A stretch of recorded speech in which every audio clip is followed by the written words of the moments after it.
Old school Pokemon here. Back again with PokeFlipz podcast, episode number 50.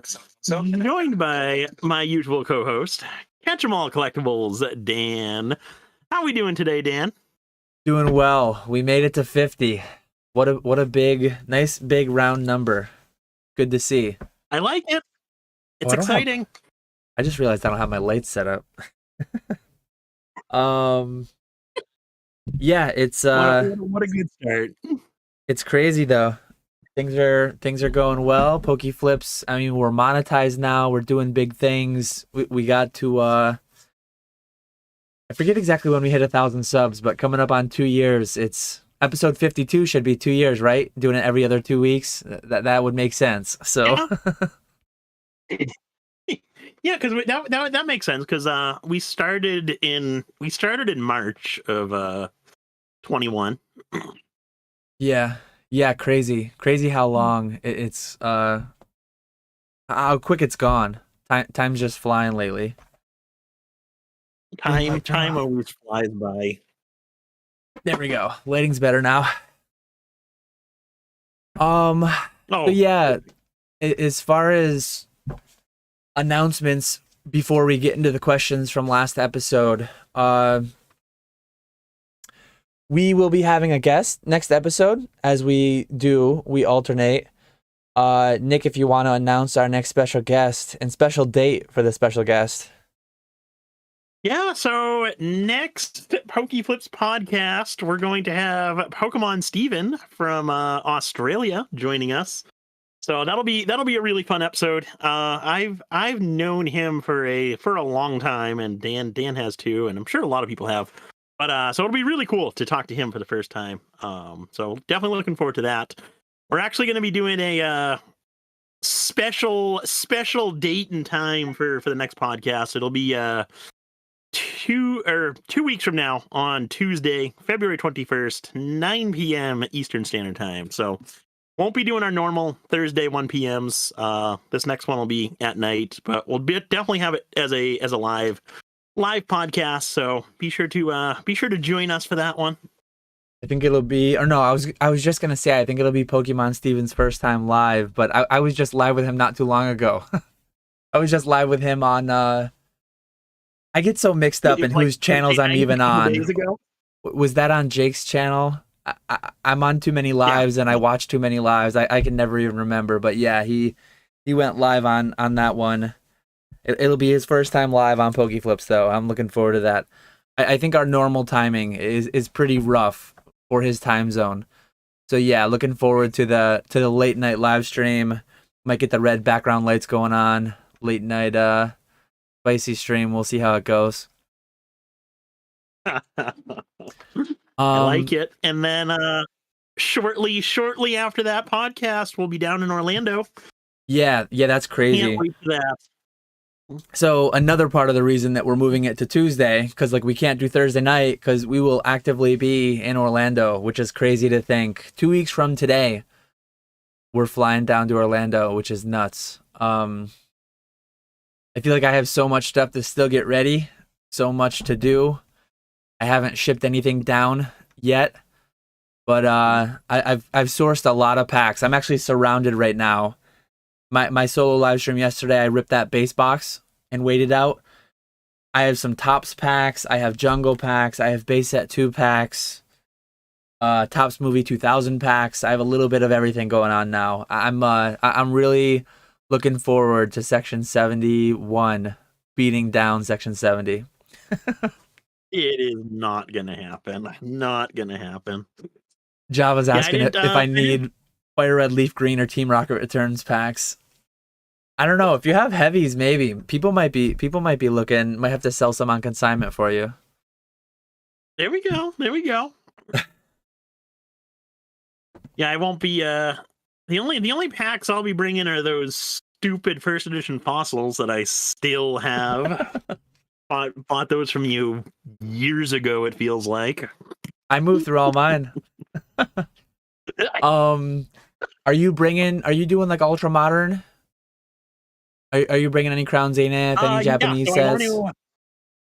I actually meant to ask you. I'll shoot you a message afterwards, but I'm definitely gonna be bringing some modern packs. I got a whole bunch of them that I was planning on listing on eBay, but I held off. And I'm gonna bring those all down to Orlando, and hopefully sell through a ton of those. Basically, have everything Chilling Reign up to Crown Zenith. So that'll be a nice little selection.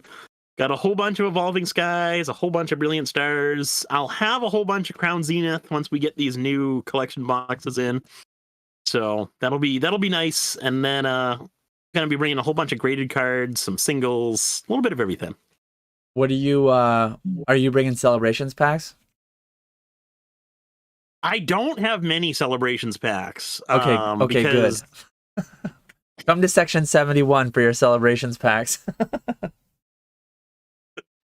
No, I set most of my I bought a bunch of Celebration stuff, and I set most of that back for the long term. Perfect. If you want Celebrations, if you want to come make money ripping Celebrations packs at section 71, we'll have them for you. And Thrifty, I highlighted her comment. She will not accept shipments for anything from section 70. Section 71, if you want to ship stuff down, hit her up. Section 70, nothing. That's the way to be. Anyone in section 71, I got some people who live down in Orlando. I can hook you up with them. They'll be more than happy to accommodate section 71 people or section 70 people. I was actually talking with some people last night in a Discord chat, and I didn't really consider it when we made the bet between each other. But one thing that we kind of did, we kind of volunteered people sharing information with us that they may not be comfortable sharing, which I didn't realize. Because obviously to know who's section 1, everyone in our sections, and I told people in my section, some of the ones I was talking to last night, I said, if you don't want it to be public, like I'm not going to put it in my YouTube video, the exact numbers every single person made. But at the end of the day, like if somebody doesn't want to share it, yeah, I guess I don't know what we do about that. But I told them, like, everyone can share to me individually in confidence. I'll just add them all together and I'll say our number in total. That way nobody knows exactly if somebody sells a lot and doesn't want any governmental authorities having that number tied to them, or if they sell nothing and they don't want to get picked on for it or something. I don't know. But at the end of the day, it's much more of a fun thing. Obviously, as I made the wager, I knew that there would be a slight concern of people fudging numbers and things like that, but I'm not overly concerned. It's much more of just a fun little competition that I think will light a fire under people to get some more sales. So hopefully everyone in both sections I'm rooting for to sell well. Rooting for buyouts for all. There we go. Mr. Walrus says, Nick can put me down for 0 already. We know I won't sell anything. Mr. Walrus, we're going to have to move you to section 71. We have no space. Oh, man. So yeah, I think that covers everything we needed to hit before we got into the prior week's questions, or the prior episode's questions. If anyone has any, feel free to leave them. We'll kind of do it the way we normally do it. We'll build a nice 30 to 45 minute backlog answering through these last questions. And then an hour after you ask them, maybe we'll get to your questions by the time you're already back to work, off of lunch, or whatever it may be. So yeah, here we go. Wreck-It Roush says, hey guys, I just finished a first edition Jungle Binder set. Any thoughts on what WotC set to go for next? Bearing in mind, I'm a new collector and Jungle's my first complete set. I was considering Skyridge or Gym Challenge, but I'm aware that may be rather ambitious considering how much larger those sets are. Also, outside of base set, what is your favorite WotC set? It's totally up to you. I think it...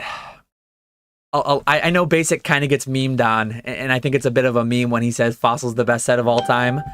I genuinely do like Fossil a lot. It's very, very nostalgic to me. One thing that it has going for it, it's very achievable.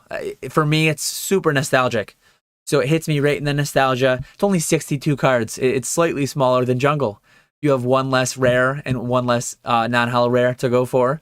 So it should be a little bit cheaper. So yeah, I would lean towards like jungle if it were me starting over, going back. It just ties right into that peak nostalgia era for me. So if I did jungle first, I personally would go for fossil next. Has that small size. I know not everyone agrees, but to me, a lot of good arts in there, nostalgic arts. I know basic is there. Fossil for the dub, he says. I was gonna say basic will agree that there are some good arts in there. What about you? What do you think? So I would agree with you for the most part. If it was me building these binder sets, I would go base jungle fossil. Those first three sets, you just need to have those first three sets together. For Have sure. the whole original 150 Pokemon, 151.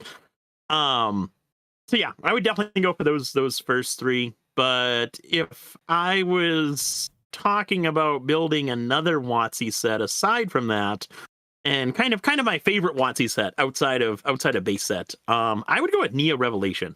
I really like that set.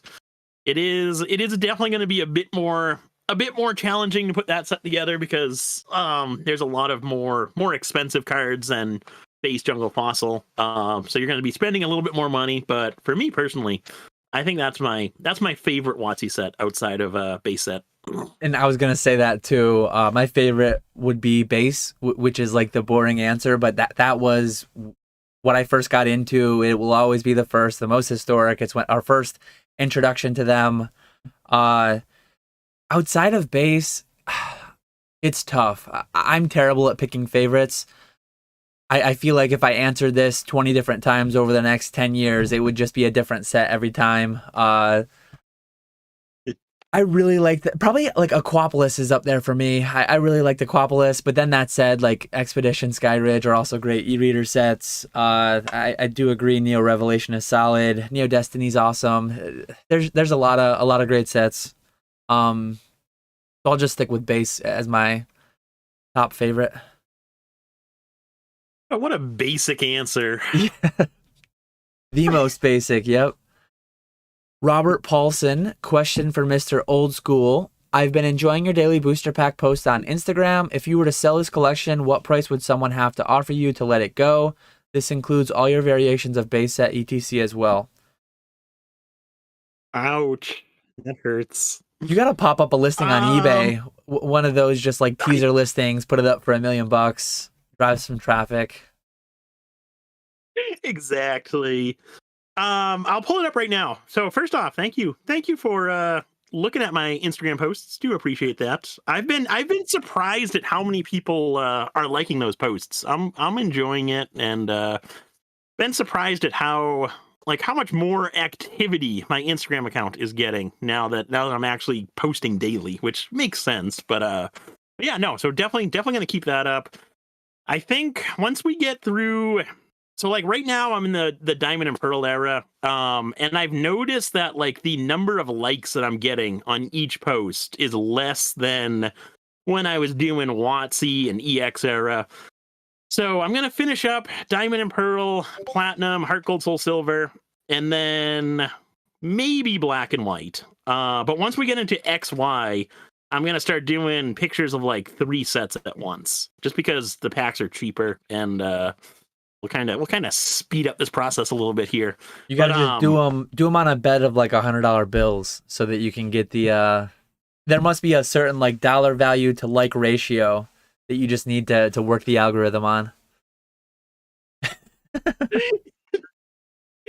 It was actually interesting. I was looking back the other day, and we're both obviously huge WotC fans, so for us that would be the best posts. But my best post, in terms of likes anyway, was EX Emerald for some reason. And then EX Deoxys and Team Rocket Returns were like a close second and third to that. Those two are not surprising. Emerald's surprising. Yeah, I was really surprised by Emerald. That threw me off there. But to answer your question, I actually have a spreadsheet that was semi recently updated, probably back in like September, October of last year. with pricing of everything. And so my WotC pack collection I valued at 121,000. My modern pack collection, which is everything EX era all the way to modern, 33,000. So in total, like 150,000 is like the worth of it. I would not want to sell it for that because some of those packs were really tough to find.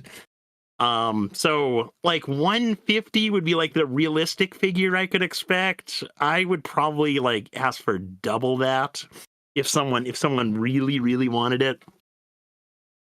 But definitely no intentions of selling that one. That's one of my favorite collections. I like divide my, so like I have a big overall collection, and then I divide it up into smaller collections. And my top 3 favorites are definitely No Damage Ninetales, booster packs, and the theme deck display cases behind me. So the theme deck display cases go first. Which of those 3 would go first? That's a tough one. You think it would be the inverse order of what you just said, right? It would be the theme decks, then the booster packs, then the No Damage Ninetales? Well, I didn't list them off in order. I just listed them as I thought those were in order. those were the 3. Oh no.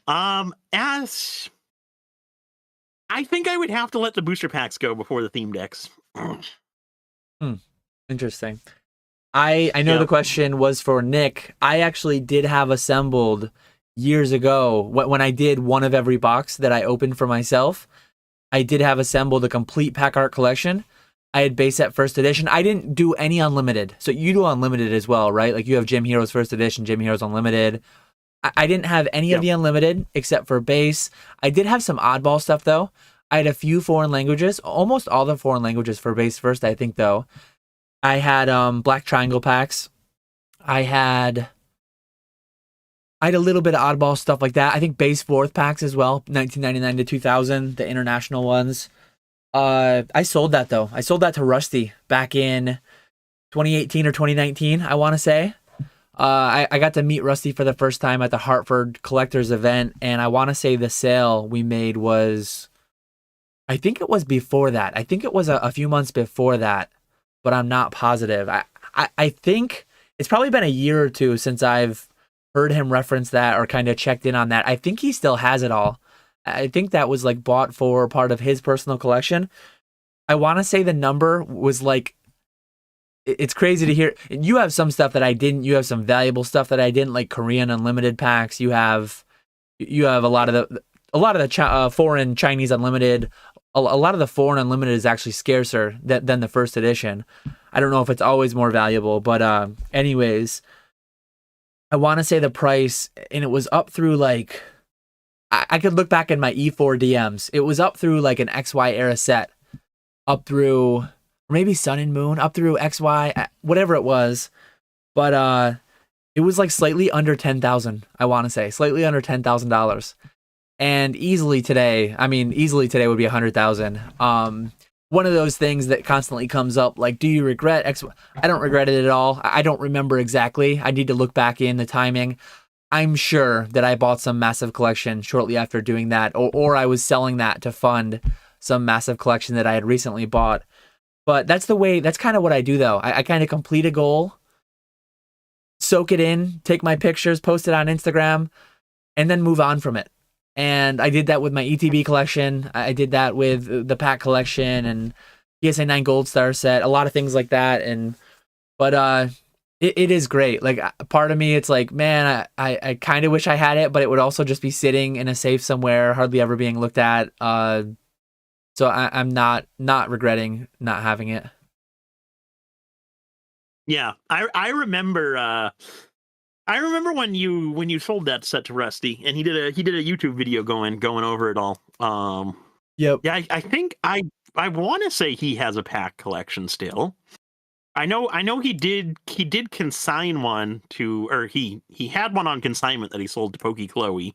And that one was almost, that one had a lot of the same stuff that I have. It was missing a lot of like it didn't have the foreign packs, it didn't have those like the first base error packs and some other ones. I didn't have those ones. Yeah, you definitely have a little bit more depth on some of it, but yeah, at some point I just need to, like the ETB collection. I couldn't display it anywhere. I wasn't appreciating it. I see people post on Facebook or Instagram, like they have them on some big display in their living room or in their collection room. Like, I guess now that I have this, if I just omitted like one whole wall, I probably could make my whole background like the ETB collections. But in 5 years, that wouldn't even fit. So it just became too burdensome and unwieldy that I moved on. But yeah, Rusty will probably let us know in the comments at some point. Rusty, do you still have that pack collection I sold you? Have you been adding every new set to it as they come? I won't. My feelings won't be hurt if you don't, but I'm interested to know. I think that covers that one. Maybe you can buy it back from him. Not interested whatsoever. Definitely not interested in paying 10 times what I sold it for to get it back, or if not more. Mr. Walrus says, I can't display it. Displays too Quaxleys. Yeah, I'd much rather. I'd much rather. Much more value, honestly. The value, those two, what I have behind me compared to what it would cost to display all my ETBs or all my packs or something. Here's a quick, it's not really oh, go ahead. I was gonna say one of these days I'll have a sweet setup with all the packs displayed on some wall. That'd be awesome. I'm sure they're out there. I'm sure some people have them. This wasn't a question, but a comment. Stuart commented, not gonna lie, I still don't know what a Stein is. So here are two Steins that I have, Schultz and Dooley. They're basically like, I mean, you can drink beer out of them. I've never drank beer out of these ones in particular. I've drank beer out of a couple different Steins. But yeah, commonly made in Brazil or Germany. These ones are Schultz and Dooley. Tall one Schultz, small one with the clovers Dooley. They're the spokes mugs for Utica Club beer, which is a local brewery to me. These ones were made in Brazil in like the early 80s. There's many varieties of these ones in particular, but I figured I'd just do a quick little show and tell on what Steins are for anyone unfamiliar. I like it. Yeah. Pokebarn has a question for you. Will you be adding more singles to your website in the future? Love your website. Thanks, guys. So, with the website, I'm so up in the air with that. I gotta get back on that. My original intention with the website was to literally list everything that I had on eBay onto the website, and eventually kind of build up a following for the website, so that way I could start selling more on the website and less on eBay and not have to worry about the fees and all of that stuff. But now that I've actually built the website and I'm starting to sell stuff on the website, I think I'm going to change directions and just list modern sealed product on the website. And then everything else will be listed on eBay. And the reason why I'm thinking that now is because, so you need a program to keep track of your inventory that's listed on the website and on eBay, so that if something sells on eBay, the quantity gets reduced on the website, and vice versa. If something sells on the website, you need the quantity to get reduced on eBay. And as you start to list more and more stuff, you can't do that manually, because it would just take way too much time. So there's a few programs out there. The best one that I found is called Cadisto or however you say it. And it's basically an automation that links your website to your eBay store, and they keep track of all of that. So if something sells on the website, they'll automatically remove it from eBay. And if something sells on eBay, they'll automatically remove it from the website. The trouble with that program is it seems to be really expensive. If you're selling like high dollar items, it's not that bad. But if you're selling low end singles, it really adds up, because they do it by it's like a per item that sells basis is what they charge you monthly by. So like I was just with what I have on the website right now, I'm paying $60 a month to have that program, and 99.99999% of my sales are still just coming directly through eBay. So I'm paying $60 a month to have this program, and I'm not getting like the sales that would make it worthwhile through the website. So I think I'm going to just focus on modern sealed product for the website moving forward, and kind of expand into selling more sealed product. Hopefully start getting more sealed product through distribution and be able to sell it through the website that way, and then everything else will go on eBay. Yeah, again, not targeted towards me in particular, but I do have some I can share because I have my own website. My website intent is solely to remain for rip and ship streams that I do. I think I'm gonna do one next week. I'm not gonna become like no matter how bad Ernesto wants me to, I'm not gonna become Danny Rev. It's not gonna be like a core part of my business, but I do enjoy it. It is fun. I do want to sell things. It allows me to scratch my own itch of like that gambling nature of ripping packs, and without doing it at my own expense. I can spread the expense across my viewership, right? And I want to be able to bring packs to people at the lowest rate on the market. I don't have a massive following. I'm not going to instantly sell out. I don't think ever. But like right now, like next week when I do it, Crown Zenith ETBs are like 65. They're doing great things since they've gone up. I don't know if that'll always be the case. It seems like that's constantly been going on with Pokemon, but I'll be cool with selling ETB contents for like $50 still next week. I'm keeping the bulk, shipping the hits. So I'll use the website because I don't think eBay lends itself well at all to doing like rip and ships. I don't think eBay really wants to be a platform until they do eBay Live maybe. But as it exists today, as I have access to eBay today, I think the website just lends itself much better to doing those rip and ship live streams on YouTube. So that's my sole plan for today.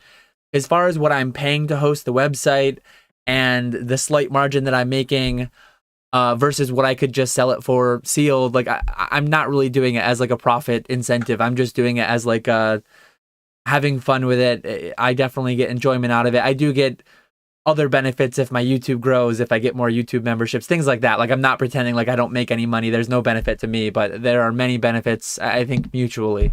So, yeah, that's where I'm at with my website in particular. I think eBay universally gets like way too much hate for their fees. People are way too fee averse. Over nearly 2 years on PokeFlipz, I've probably mentioned this 50 times. People are way too fee averse for what they provide, the platform they provide, all the sales tax stuff they go through automatically on their own end. If people are exempt, they do the exemptions. They collect and remit sales taxes for thousands of tax jurisdictions in the US alone. And they push your listings out there to millions of people. Like it's absolutely crazy the value they provide for the fee they charge.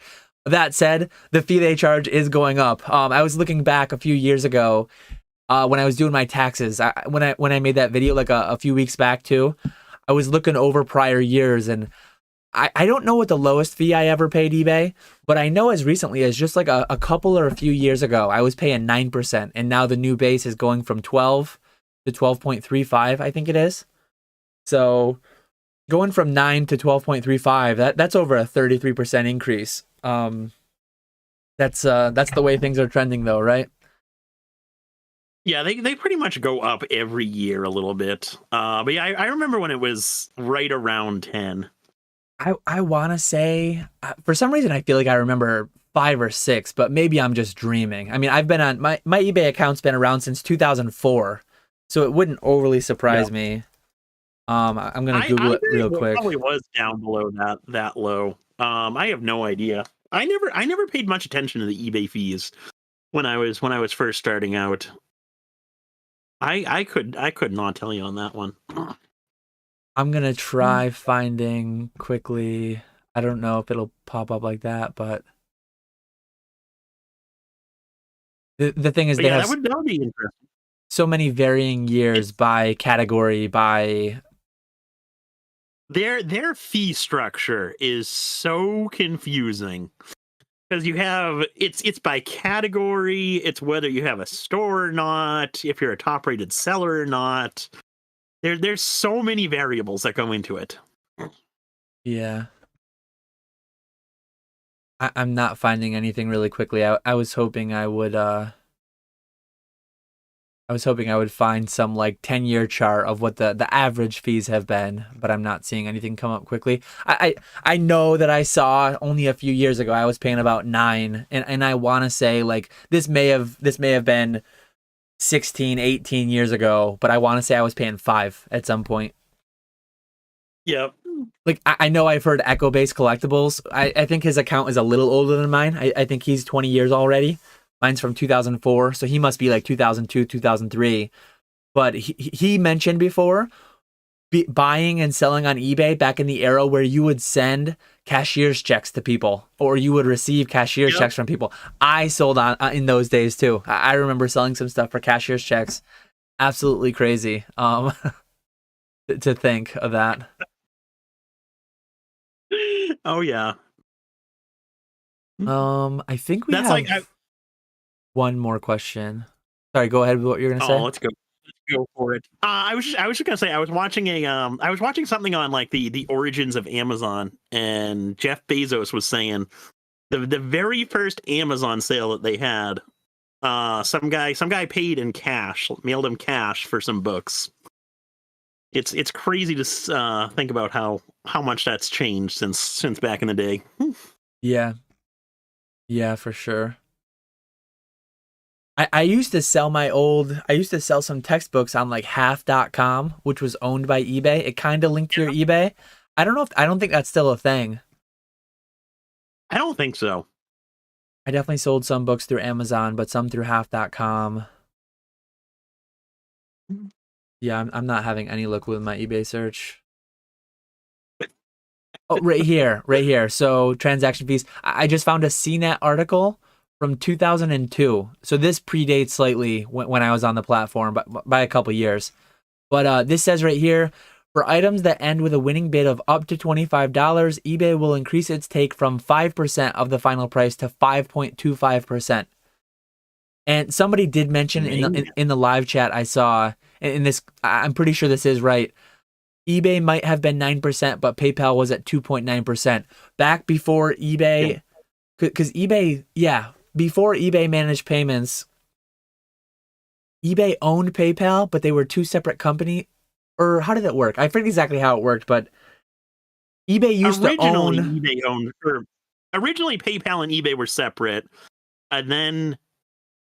Or I forget. eBay owned PayPal at one point, and then they spun them off. And then they were gonna go. Yeah. They were gonna use the payment processor Adyen, and then instead of that ever really happening, they do eBay managed payments now, which is actually amazing. Like I love eBay managed payments. I forget exactly how that relationship worked though, because I think you did pay an eBay final value fee, and then you did pay a separate fee for PayPal, but I forget.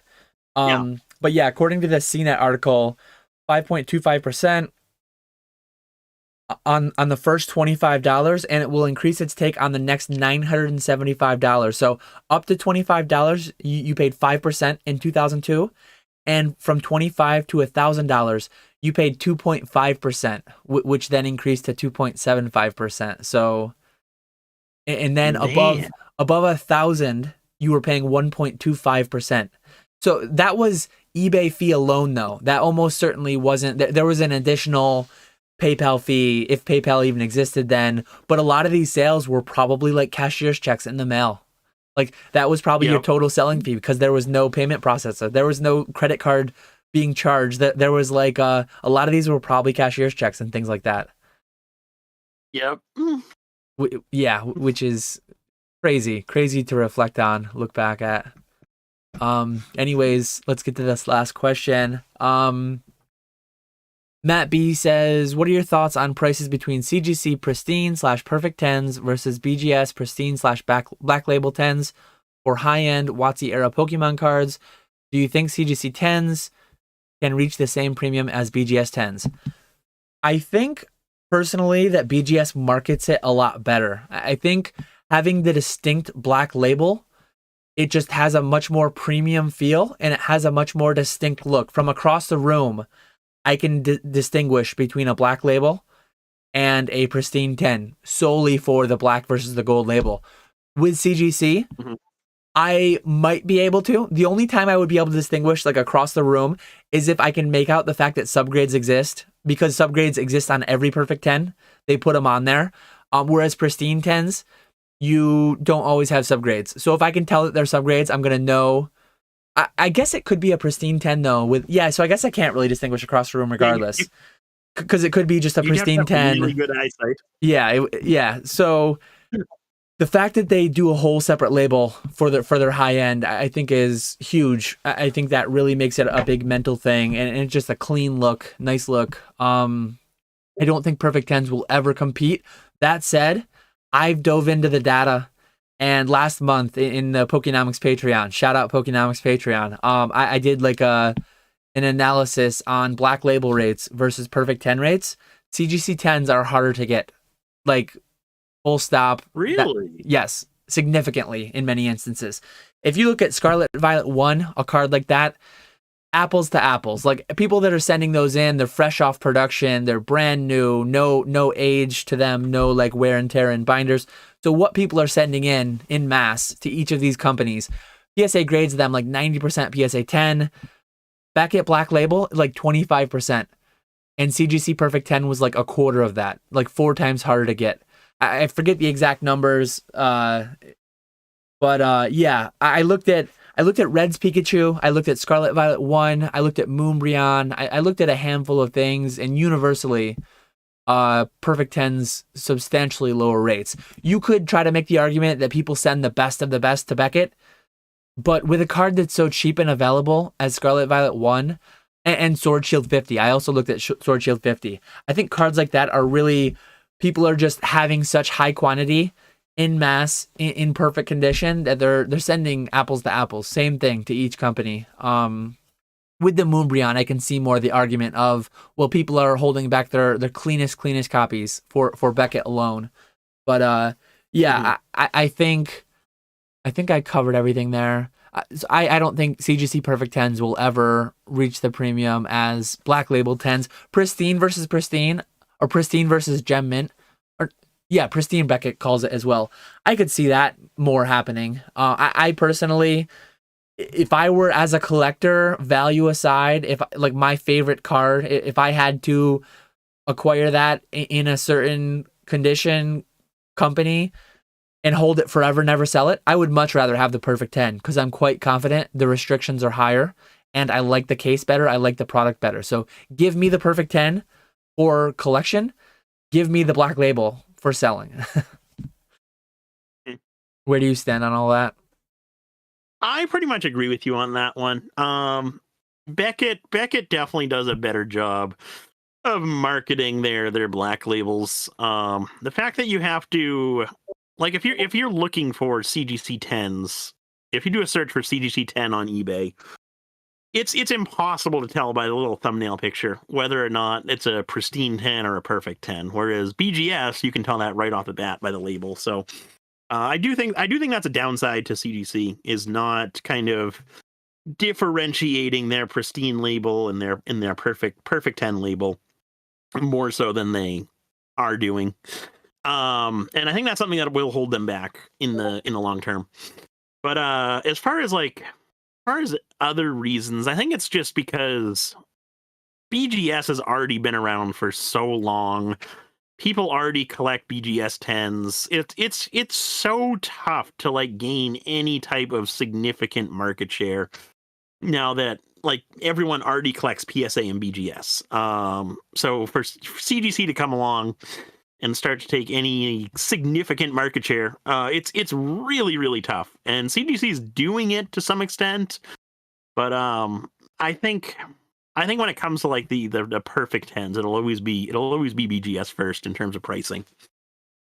But I feel the same way as you. I like CGC a lot better, and knowing that they're perfect 10 rate is lower than BGS. It's making my perfect 10 Squirtle purchase look pretty good. I just linked both our Patreons in the chat if anyone has any interest of joining. I don't have one with Nick. I have one with Jake from Pokenomics. Nick has one with Crystal and Palette, who will be going to Orlando as well. Looking forward to seeing those guys again. Yes, they'll be in the All-Star section. They'll be losing that. They'll be helping you lose that bet. Honestly, of all members of your section, I'm most worried about them. So shout out to Chris and Brennan.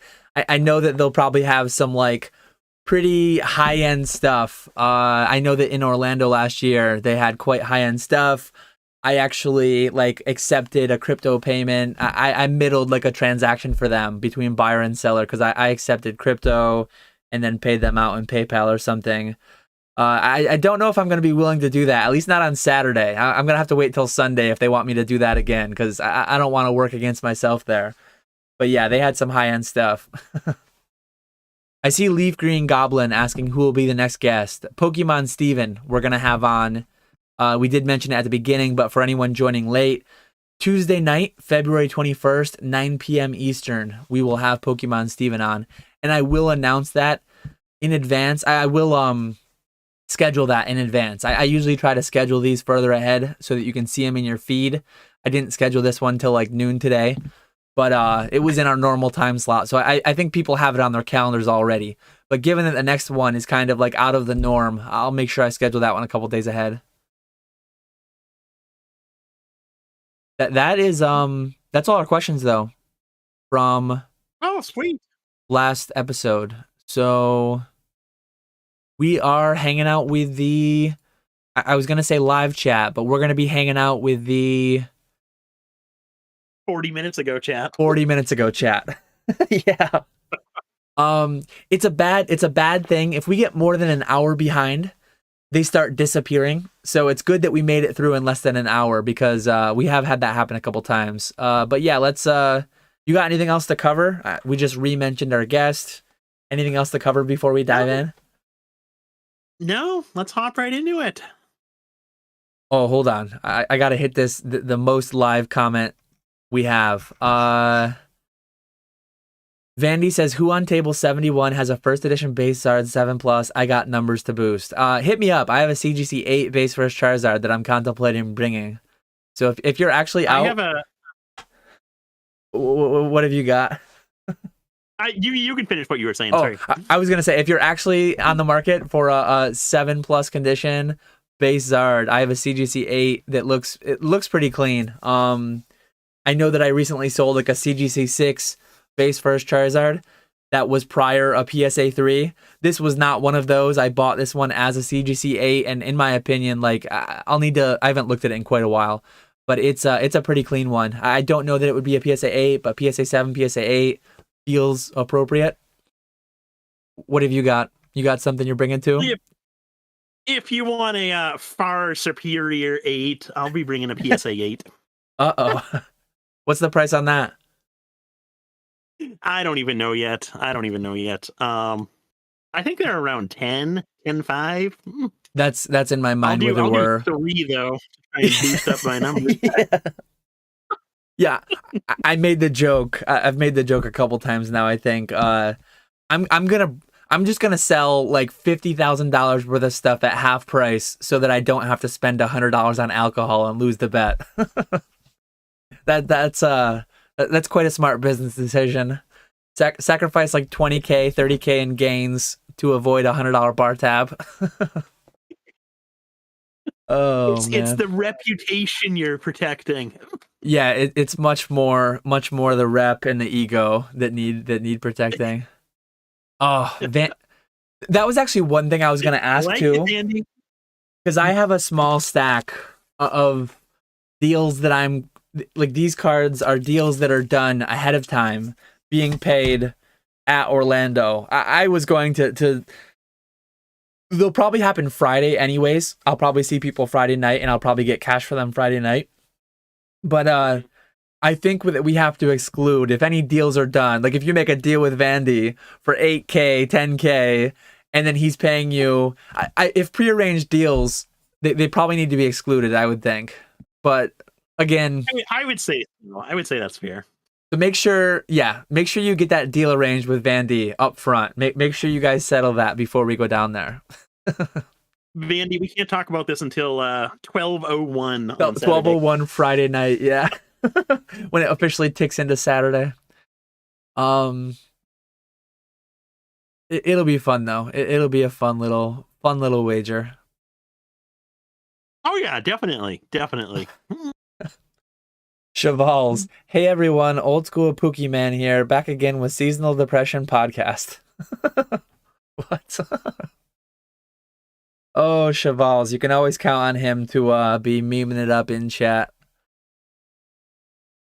I will say though, this is a very depressing winter. We haven't gotten any snow this winter. I've only used a dusting. It's absurd. I've only used my snowblower twice, I think. And today it's raining. It's just been like a muddy, messy winter. We've gotten a little bit of snow, then it melts away. It's like you can't do anything outside because it's just a muddy mess. If there's snow, you can at least like the kids have only been out to play in the snow, build a snowman like once, I think, because we've only had like two separate snows that were even worthwhile. But yeah, let's get into the questions before they tick over an hour old and we lose them. Professor Birch asks, if you guys could do or be anything besides Pokemon resellers, what would you be? Dan, you can't pick Kemi. Nick, you can't go back on the boat. I have thought before at times, in alternative universe Dan, an alternative life Dan, my dad growing up was self-employed, fabricator, welder, mechanic, all different kinds of handy things like that. I definitely had the opportunity. I could have worked with him, taken over his business. I just didn't go that route.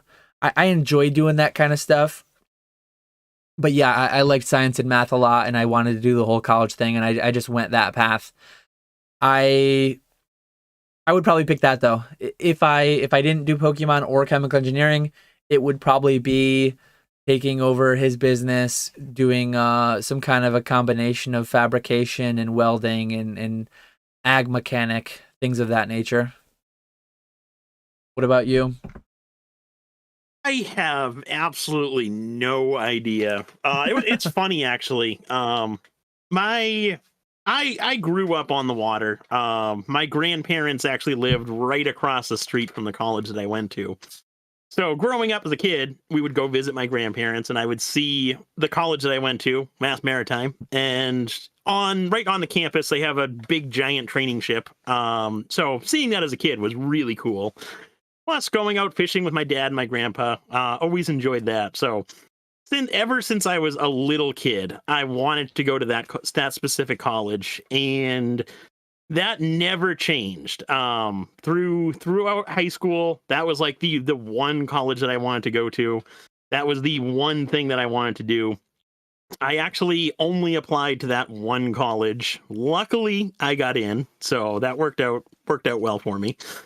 But if I didn't get in, and if I didn't have Pokemon, I have absolutely no idea what I would be doing. Because like that was at the time, Pokemon and working on the ship. Those were like the only two things that I wanted to do. And even now, if I couldn't do Pokemon, I would 100% go back to the ship. If I couldn't do both though, that would be a tough decision for me. Could I say another like reselling, like getting the coins? I was gonna say that would be something. Yeah, I expected you'd say coins. But that's kind of a cheat answer. Speaking of coins, Nick won't see it for 30 seconds, but I did just get a batch from 2020 in of some graded coins, Pokemon coins. Nice crossover. I wish they would lower the pricing. $75 is a little expensive there. Is that the cheapest you can send in coins? Well, are you talking like I was thinking the Charizard coins. Yeah. So the PSA is $75 per coin now. Wow. I guess I got a high floor on what I should price these at then. Yeah, that's an interesting question though. I have different ideas for like what my future might hold too, kind of like different side hustles, different. I never envisioned myself going on a traditional stereotypical retirement where you're just sitting around golfing all day on a beach all day doing nothing all day whatever. I think I'll always do something. So yeah, but I think it would be for me working with my dad probably, but who knows, who knows what the future will bring, who knows what both of us will be doing 10-20 years. Interesting question. It is.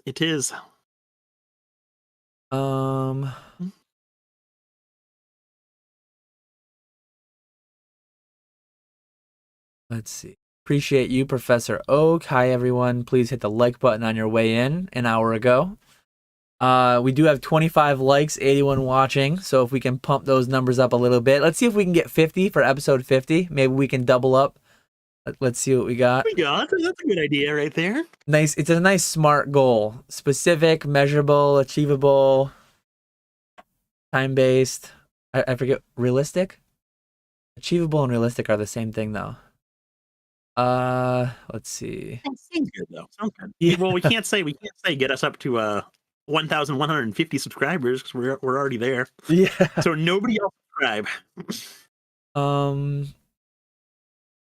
Shiny Typhoon 96 looking for some tax advice. Finally get to tune in live. Hope all is well, fellas. Question: how do you account for money that needs to be set aside for taxes to pay the government?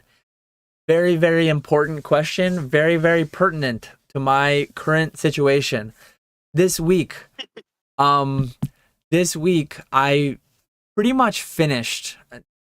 I'll say I finished my taxes, but I don't do my own taxes. I put together a summary for my accountant. I forward basically a 1-page Excel summary that goes to my accountant, and I've done that. And I know what my bottom line net was, and it was a big number. I made some very big sales throughout the year. I sold my number 1, number 2, number 4 Trophy Pikachus on top of just having a really good year. Consciously, when I sold those individual sales, I mentally accounted for like, I just profited X on this sale, 25% of that, or being cautious about it, 25 to 30% of that likely is ultimately going to go to the government. So I didn't do this, but one thing you can do, if you make $50,000 on a sale, you can just put $10,000 or $15,000 cash set aside, earmarked for tax time. I think that, I didn't do that, but I mentally accounted for it. I mentally had some kind of a running tally on what I thought I might owe, because I didn't want to just have that money set aside doing nothing for my business, earning me nothing. But yeah, I'm going to be faced with the largest tax bill I've ever had by massive margins, but it's not a surprise. It's not coming as a surprise to me. You need to be really careful if and when you're going through a year where you're selling a lot of things, because one thing people do, and I know of people personally who did this with crypto, they profited to the tune of like hundreds of thousands of dollars. The worst thing you can do is make like hundreds of thousands of dollars on paper, sell, realize that gain, and then put it into something else and like lose everything or lose a lot of it. Because here's a hypothetical scenario. You buy something for $1,000, 1,000x's to $1 million. You sell it and it's straight profit. You owe taxes on $1 million in profit. That might be like $300,000. Well, if you take that $1 million and you re-roll it into something else, say you buy some other super speculative investment and it goes down. Well, say it goes down 50, 60, 70%, and you don't want to sell it to realize those losses, you might be forced into it because you have that realized gain, you have that capital gain of $1 million from earlier in the year that the IRS, you're going to owe $300,000 on. Well, you put that $1 million, you don't have that $1 million anymore because you put it into some new asset that's gone down 70%, and now you have to sell your whole holding in that to pay your first tax bill. Like, and then some amount of that would be recouped, come back, because it would offset the loss would offset some of the gain. Getting into really complex things, but at the end of the day, like, if and when you make a ton of money, you've got to just mentally account for the fact that you're gonna have to pay taxes on that. Whether you physically put it into a different account, whether you pay in estimated quarterlies, some combination of both. But yeah, it's very applicable to many people in our hobby, in our business over the past couple of years, especially. Yeah, that pretty much answered that one. The only other thing I would say is just to keep up with like monthly statements, and so that way you kind of have a rough idea on, I made a ton of money in January. Okay, I can buy some more stuff in February to kind of offset that number a little bit. And just kind of have like a running total of what your profit is throughout the year. So that way, come the end of the year, you're not in a complete shock by how much you made profit wise and how much you owe tax wise. I'm the same way though. I don't ever set money aside for taxes. It's just like, come this time of year, I'm a little bit more cautious with purchases that I'm making because I know I have to pay taxes. And then the Zard Hunt actually said, surprised y'all don't pay taxes quarterly. I know I do pay estimated quarterlies. Yep. I never did. And the reason why I never did is because they only before 2022, they only charged you a penalty of like 3 or 4% if you didn't pay quarterly taxes. And my logic was, I would rather have all the money on hand in case something came up, whether that be just like a bill that I had to pay or like a collection that came up that I wanted to purchase. And so I would rather pay that extra 3-4% at the end of the year to have all my cash on hand throughout the year. But now, going into 2022 and moving forward, they raised their penalty to it's like 0.5% per month, 7%. I think. Yeah, I think it's 0.5% per month, which would be approximately 6%. So now I might start paying quarterly. Yeah, and neither of us are accountants. I think we actually have a couple accountants, or at least one accountant in live chat right now at the bottom of live chat. I see Vandy saying, I hope Dan is maximizing that QBid calc. I have accountants. As I said, I create a summary. I'm actually going to make a video on Monday. Shout out my own channel. I'm going to make a video on Monday because I think a lot of people have vast misunderstandings of how taxes work and how accountants work. I think some people think like, I don't know if you ever watched Dodgeball, but that scene from Dodgeball where, what's his name? Vince Vaughn. I forget what his name is in the movie, but I'm terrible with actress and actor names and character names, but the female, the actress who's like an accountant or whatever, she asks him, hey, don't you have any files? Don't you have any records? And he just opens up a closet, papers falling everywhere. Oh yeah, we call these the keepers, something along those lines. I think a lot of people just envision that you print out, like, I don't know. I feel like a lot of people envision that you give in, hey, here's my eBay login. Just go in there and tell me what I owe for taxes. Like, there's a difference between bookkeepers and accountants.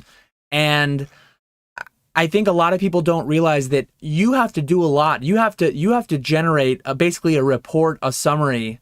In most people that I know that are doing this along the lines of what you and I are doing, Squeaks and Rusty and guys like that, we're doing most of the legwork. Our accountants at the end of the day are taking our summaries that we put together and just putting the numbers in the right boxes and finding deductions. Like they're earning their pay. I mean but I'm doing a lot more work. They're earning their pay by reading up on the tax laws. They stay up on the tax law.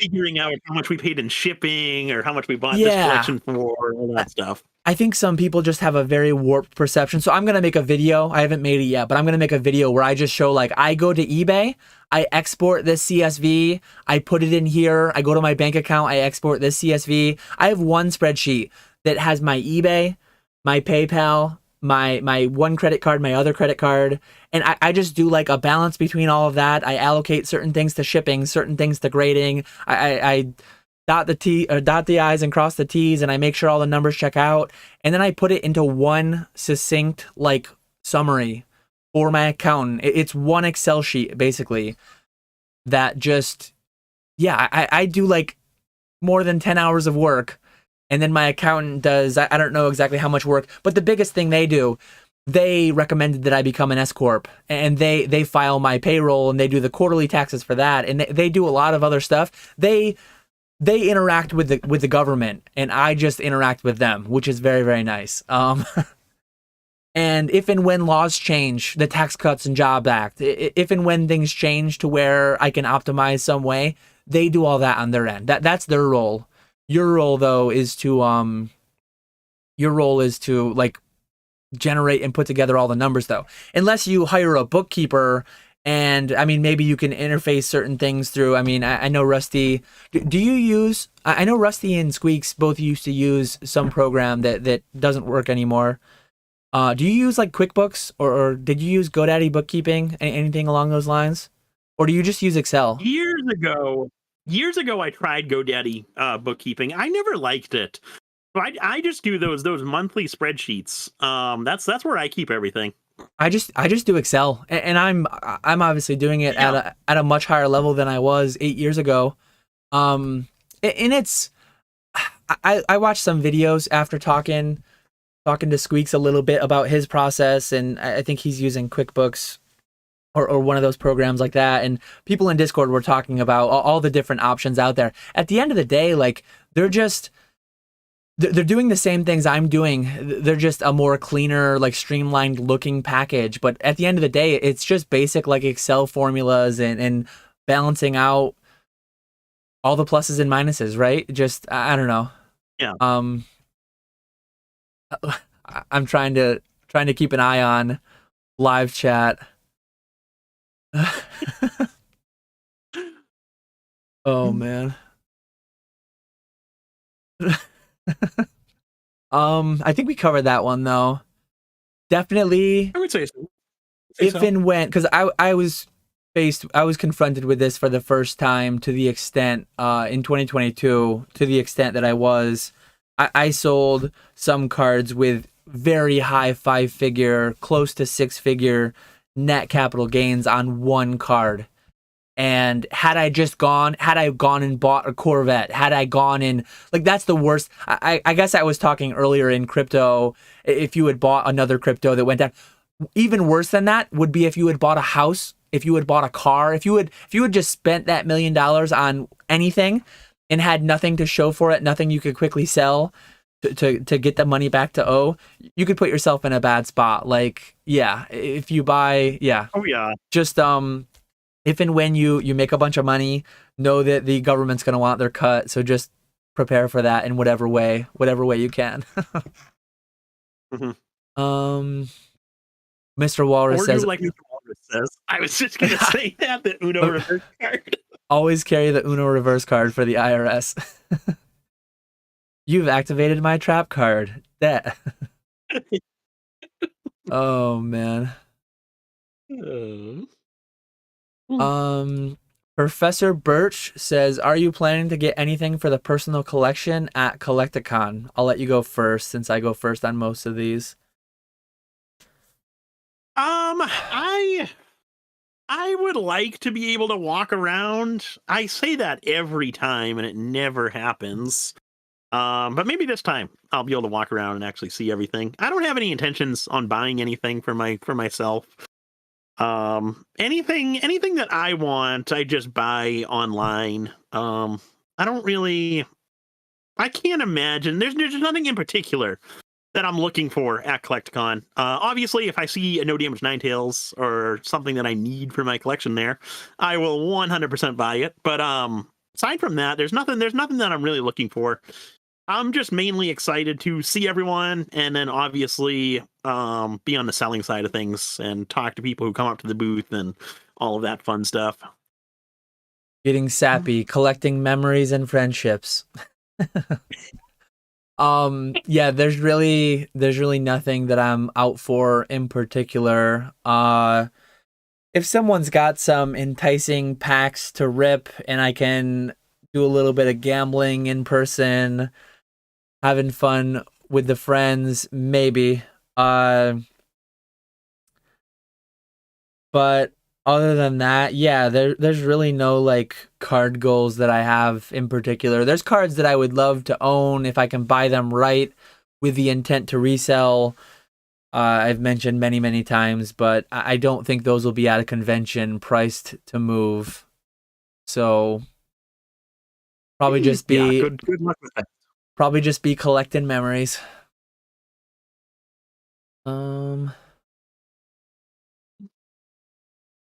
Javal says, should I idolize people who make what should be illegal margins reselling a product that is intended to be a kid's game, or people that actually contribute to society? Very much a meme question. Entertainment though is contributing to society, right? Not getting into if you're targeting any specific individual, but I think that entertainment is like, what is life? What is the meaning of life? What to be? A lot of people have a lot of joy that come out of Pokemon, right? A lot of people, if someone is contributing entertainment and making people get through stressful times, hard times in their life, just looking away from that, looking towards Pokemon for that, doing it in a healthy, reasonable, honest way, that's all great. But yeah, very much a meme question, probably not intended to be put up on the screen. Yeah, I like to think we're contributing to 75 people's day. Yeah. Yeah, 75 people watching. Come on, we're making your workday go by quicker. Decreasing productivity of companies across the world. Yeah. Thrifty says Dan's encouraging me to dump everything to win a beer back when we were talking about the bet. Oh. I would say do it, Thrifty, but I'm going to say don't do it because you're in the wrong section. Yeah.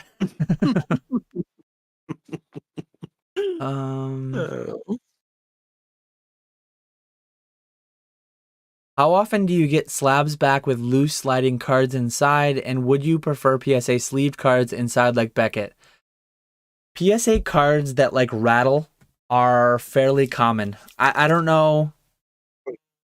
I've got a couple of them in front of me. I guess I can do a little small sample size test. 25% maybe? This one rattles really bad. Yeah. My PSA 9 Dan I've got here. I don't like the sleeves though. I guess to get to that side of it, I would rather have a card that rattles slightly than a card that has an inner sleeve that just makes seeing the card and appreciating it for what it is and looks like more difficult. As long as you don't get out of hand, as long as you don't go overboard, you're not going to damage a card that shakes inside the case. Shout out Deep Pocket Monster, Pat Flynn. He made, what did he call it? The Slab Shaker 5000 or something. He made that little contraption out of like Legos. That was awesome.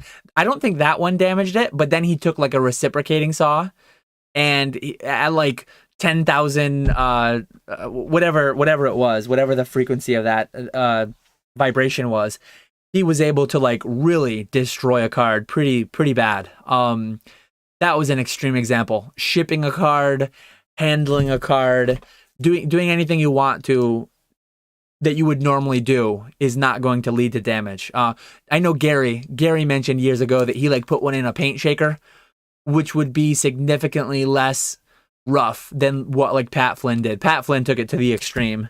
And Gary said a paint shaker never caused an issue.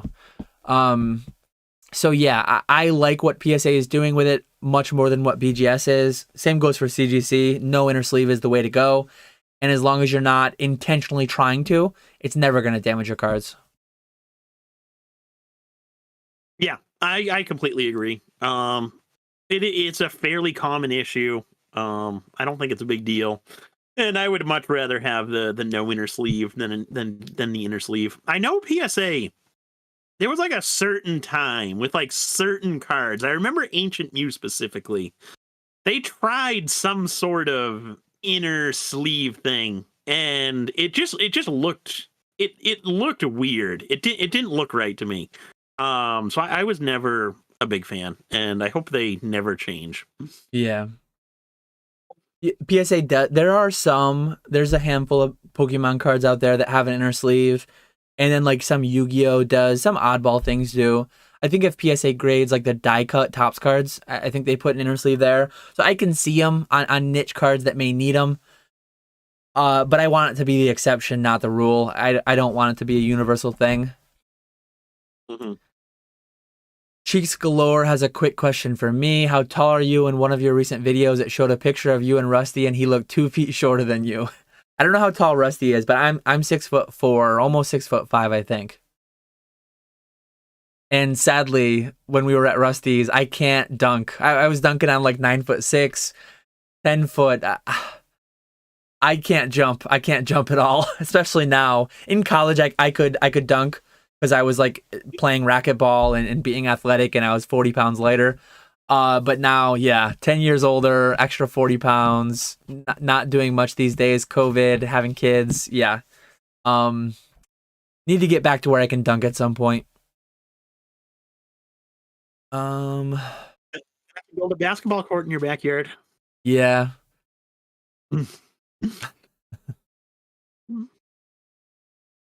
Here we go. Hipson Ship says, question, I've noticed PSA labels Japanese Team Rocket as 1997 and 1998. To my knowledge, there's no difference in print. Am I missing something? Thanks. I have no idea. First guess would be maybe that there's like, is there a difference in something going on because of like decks? Maybe some of them are from decks. Maybe it's just PSA not knowing what they're doing. I do know with Japanese that there are some early sets where gym sets will not have a rarity symbol on certain cards that came from the decks. Maybe the copyright date is different on a couple of those, and so PSA goes with the copyright date. These are guesses. I don't know the actual answer, but it could be a minor difference due to something like that, or it could just be PSA being off because they're off on certain things and with Pokemon. I think that's more the case, is just probably at some point someone inputted 1997 for Team Rocket, and then at another point someone put 1998, and they both stuck. Yeah, I don't think some of the labeling with PSA is absolutely awful. They need to clean that up. Yeah. Here's one more for you. When you guys sell bulk cards on TCG Player /Evo, do you list all bulk cards that you get on there? Or are you specifically only listing playable /popular bulk? So like when you just did Crown Zenith or Silver Tempest, do you actually list every single card from the set in some quantity? Yeah. Yep. So what I do is I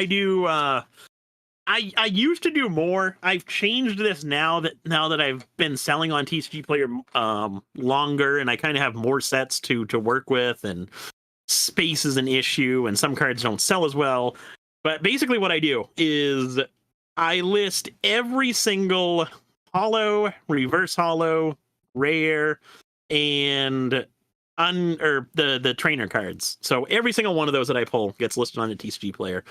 And then with your common and your uncommon cards, I do 25 copies of each, unless it's over 10 cents, and then I'll do more than that depending on what the pricing is. But that's kind of how I list everything on a TCG Player, because I found that your holos and your reverse holos are going to sell the best. Then your rares are going to sell the second best.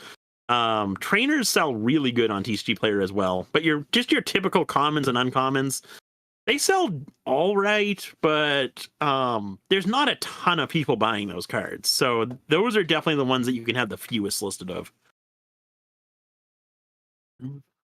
For me, I don't really do that. I don't do like every card. If I had Evo rip some stuff for me, I guess I would have them list every card, but that's not going to be much of a thing moving ahead. I never really did it anyways, but with their 69-cent minimum list price, it's just not really applicable anymore. So yeah, I think you covered that one pretty well, and it's much less applicable to me. In the interest of trying to catch up to live chat at some point, I'm skipping some of the more meme questions. But Danny asks, how do you qualify for global shipping? It does not show up as a shipping option for me, only international eBay shipping. We're in a time frame where eBay global shipping is, I don't know if it's going to be fully replaced and done away with, but eBay global shipping program is a program that exists, and then eBay international shipping is a new program that's coming in that seems better in most every way. So maybe what they're doing is they're not allowing anyone to opt into the old one. Maybe just the new one for now, and then maybe global shipping program will be done away with. But I'm not entirely sure. I would just start by, anytime I have an eBay question, their menus are not always super intuitive to navigate. So I usually go to eBay. Like when I want to do something on eBay and I don't know where to do it, I just Google, how do I enable GSP on eBay? And then a lot of times it will bring you to like a community post, an eBay community. They have like a forum, basically. It'll bring you to a community post where someone will just post links that you can click on, and it'll bring you exactly where you need to go. So that's the way that I've always navigated through hard to find eBay things personally. Yeah. Do you know what the like? I've not looked into it. I think it must be. I think it must be they're trying to phase out GSP. Because they sound like identical to one another. I didn't think of that. So I was wondering why start this international eBay shipping thing when they have GSP. But that must be it. But yeah, I forget how you. It's some option under your profile. It's an account setting. It's not in a listing. Yeah, that's what people are saying in chat. It's a broader account setting. So just Google, how do I enable eBay GSP? And then you'll either find a YouTube video or you'll find like an eBay community post. But that's literally all I ever do. I just Google it, because if you try to navigate through eBay's own website, it's harder to find a lot of things. Yeah, there's way too much information on eBay. It's so hard to find different things. And even like things that I use on a regular basis, like when I want to add like store categories. It always takes me a minute to find where I have to click to add those. Yeah, I'm not great with it either. I have some things bookmarked that I use more frequently, like my blocked bidder list. But Hips and Ships mentions GSP on eBay is now EIS. All you need to do is not have any options for international shipping, and you'll be automatically in the new EIS program for qualified listings. So yeah, I would just look into that. That's the way I have mine set up. I do not ship internationally directly, but then I have that setting enabled. I have that box checked, whatever it may be, that allows where someone buys from me and I ship to Erlanger, Kentucky.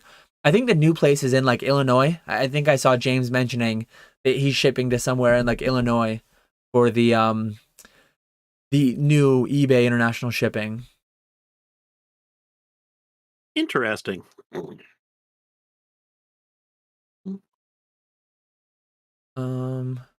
Mr. Walrus says EIS is capped at $500. It's still a great option. That's one nice thing about GSP. I think it varies by country, but I think most countries' caps are $2,500. That $500 limit is rough. I didn't know about that. That's pretty low, yeah. I get the vast majority. I think my average transaction value for 2022 was like $80 or something. So the vast majority of what I sell still falls under that. That would still cover most things. Yeah. Cheeks Galore asks, is it smart to pick up trainers while they're cheap? I remember 2020 and it was kind of out of hand. I don't know if you're talking about like from a playing angle or speculating investing angle. I don't know if you're talking about just the most basic level trainers, or if you're talking about full art ones, staple trainers for decks. If they're cheap now and you might need them in a deck, or it all depends on your goals, right? If I was someone who played the game and I didn't know what cards might come into play, but I would probably just buy a play set of the base version of like every trainer so that I was just prepared if and when the meta changed, if and when some new card came out that made some new card viable. I would probably just have a play set of like every card. And if I cared about max rarity in my decks, I would probably have the base version and get like the full arts when they seemed reasonable. It would be a fairly highly speculative thing, trying to optimize when to pick them up. But at the end of the day, like if you're a player, you need them when you need them, right? Like if there's a regional, if there's an event you're going to, you need them. So I would get like the lowest rarity to just have on hand, worst case scenario, my fallback. And then if I wanted max rarity and I didn't have it, I would make the snap decision the week of the tournament or whatever. Yeah, that would probably be that'd be a lot of cards though, because there's a ton of trainers in every set. Oh yeah, a lot of them are like I think if you're playing, you can probably just exclude over half of them that just in no way could they ever be viable, because some of them are like draw 3 cards when like draw 4 cards exists. Like the draw 3 cards is never going to be, I guess, unless the one rotates out and the other one's I don't know. I don't know how to play the game anyways though, really.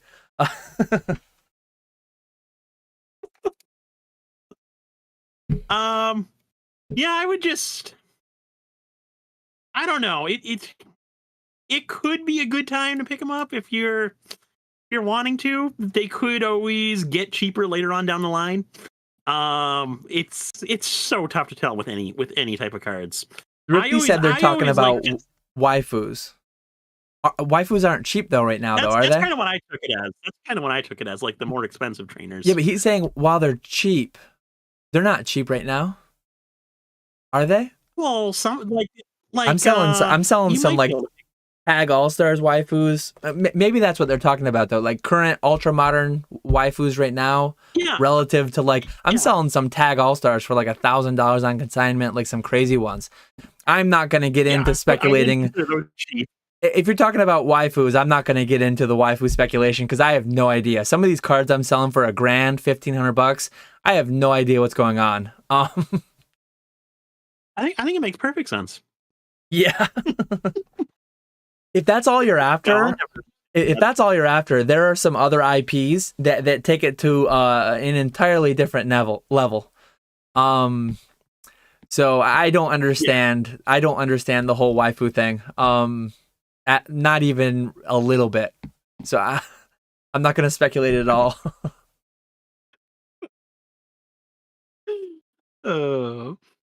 Yeah, I would say it's usually best to wait until people like forget about that set and move on to the next set. That's kind of how it's always been.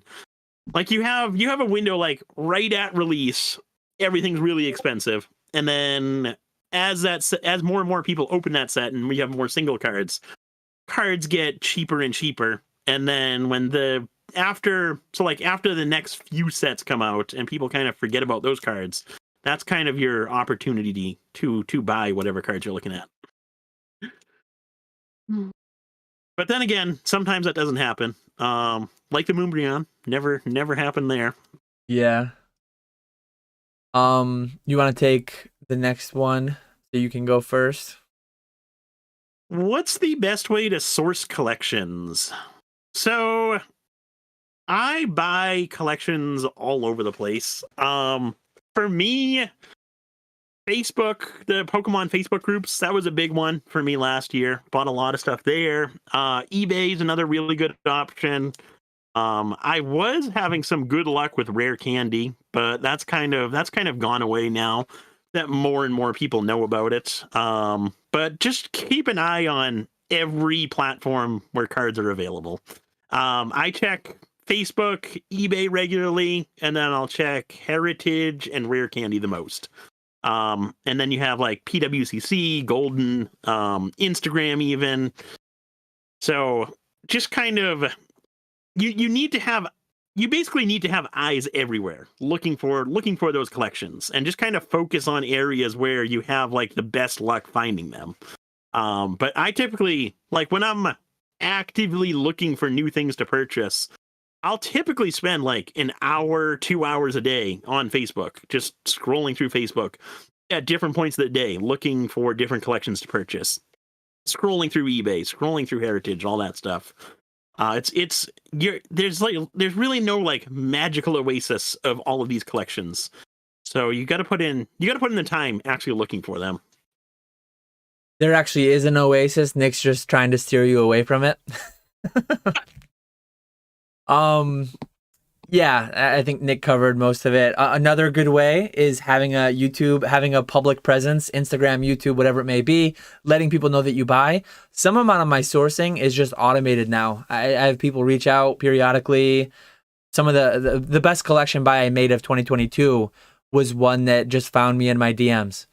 So that's obviously not something that you can just like snap do, but if you're like serious about being in this for the long term, having a public facing like social media is honestly a great way to potentially have things come your way and just put word out there.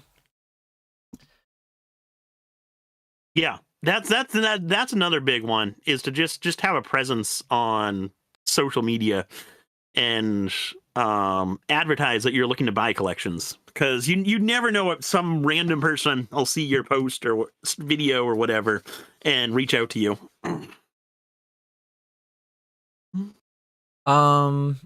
Leaf Green Goblin asks, are you guys thinking about going to the National? I wish there were more card conventions in the Midwest.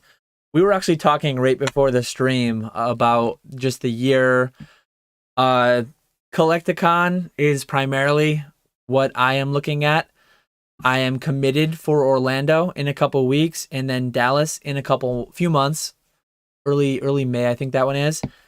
And I'm kind of up in the air. I know some people are going to Gen Con, some people are going to the National. There's Collecticon, Charlotte, Long Beach, Houston, Kansas City, Denver. Like, there's so many things. It seems like every weekend there's something going on somewhere.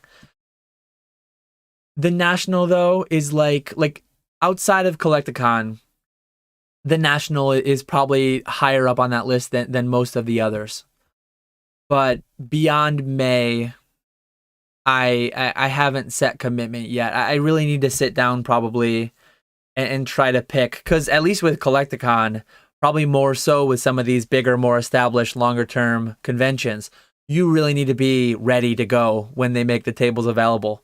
Look at how quick Orlando sold out. Look at how quick, like, if I wait too long to commit to any of them, I'll end up not having the option to vend if I want to.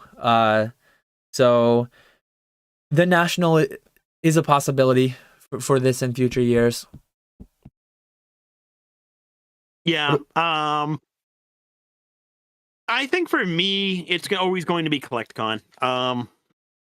That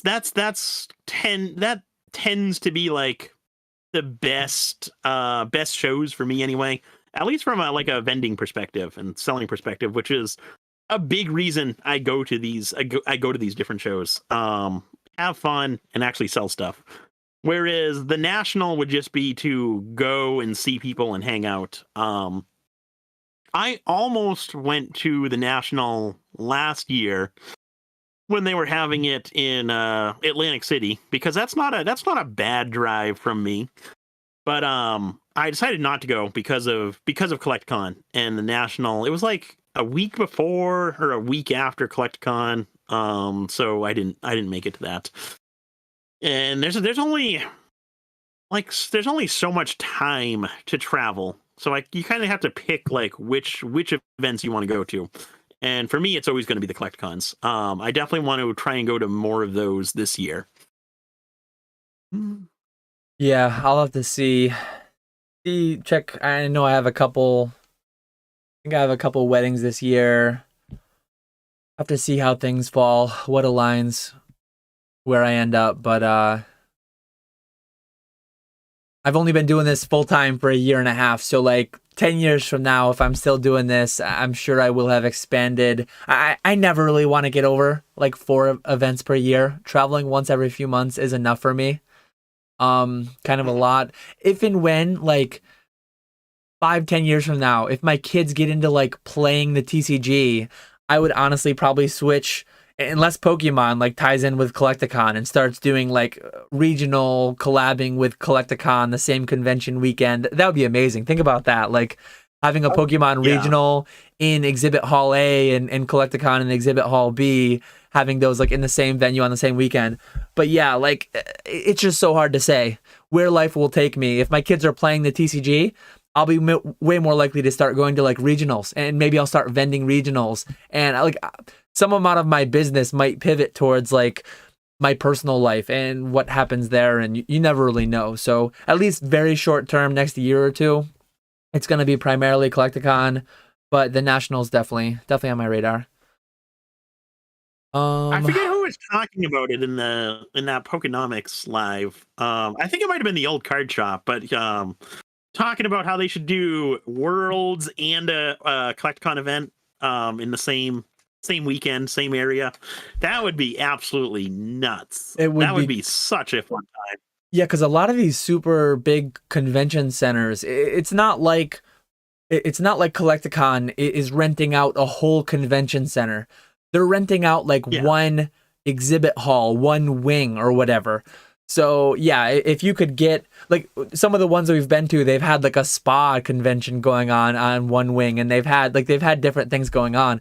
But if you could get a regional to intersect with something along those lines, or like that would be the dream. That would be amazing to be able to go to both. I just had to highlight this, and I do see that you saw it in live chat, but why do I see Nick being the best store cart retriever in an alternate world? Yeah. If Pokemon doesn't work out and you can't go to the ships, you'll have to just go work for a grocery store and retrieve carts to make up for earlier sins in life. There we go. Very, very funny, strange thought. But I wonder, like, if you could just poll the entire country, if you could get the numbers on it, what % of people return carts? And then if you take just cart retrievers who do that full-time as a profession, are they more or less likely to return carts than the average person? You know what I'm saying? Like, since they do it full-time, do they feel empathy for their profession? Does that make them more likely to return it so that the person working that job has a less stressful day, a less busy day, whatever? Or job security wise, do they like, hey, I do enough of this in my own 9 to 5. I'm going to let their cart retriever retrieve the cart. I don't know if that goes up or down with somebody who has the profession, but I would assume they're more likely than the average person to return their cart, but maybe not. What would your guess be? I don't know. I feel like all the card attendants around me are like young kids, and I feel like they wouldn't care. So I feel like they probably wouldn't return their carts. You think they'd be less likely than the average person to return their cart?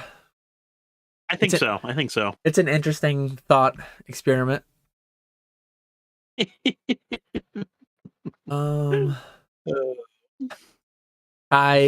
I'm going to address this in my video for Monday, but Kai says, can I just spend all my money so I can't pay tax? Some of this comes down to like cash versus accrual basis. Some of this comes down to maintaining an inventory or not.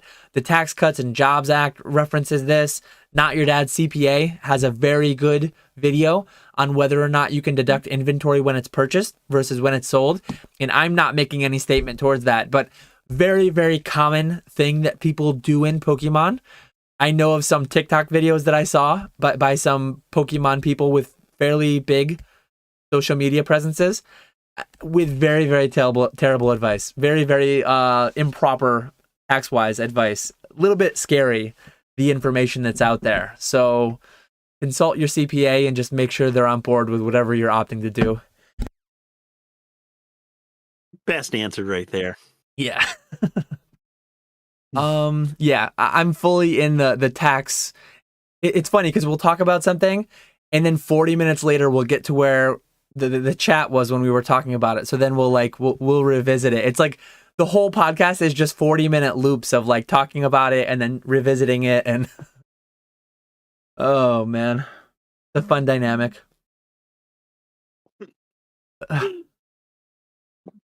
Let's see.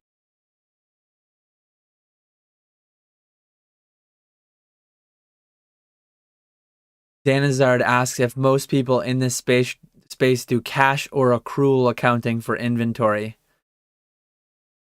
As far as I understand, my CPA has me doing a modified, I believe it's called a modified cash basis, where I'm doing, again, I'm not a CPA, but my understanding, accrual accounting, you you account for expenses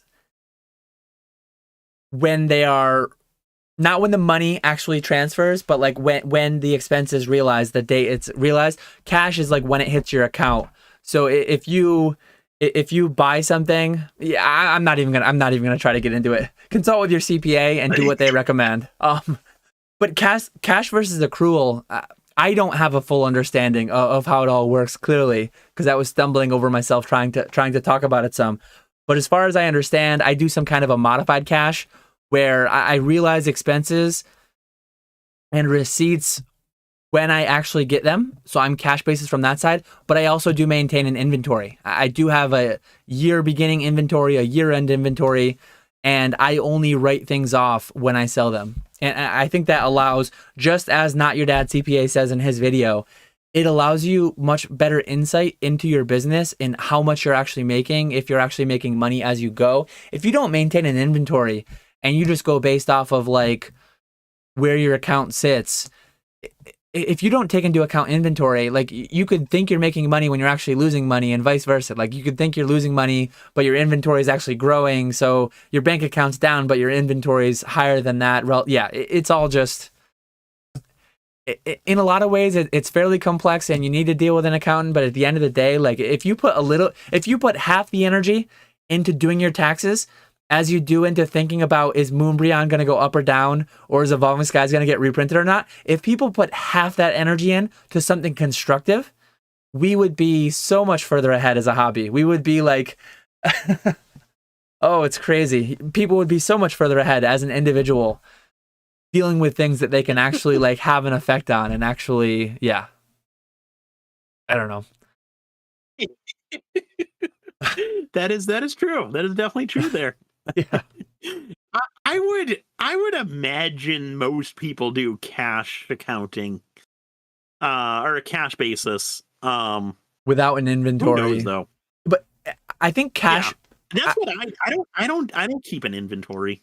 But it's, I guess I kind of do keep an inventory, but it's not like a spreadsheet saying I have this much.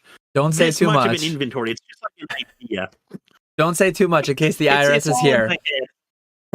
Again, I'm not fully aware of when you have to keep an inventory, but per Not Your Dad's CPA, per his video that I watched multiple times because I wanted to get an understanding of it, there are many people in Pokemon not maintaining an inventory. They are writing off their inventory as they purchase it improperly.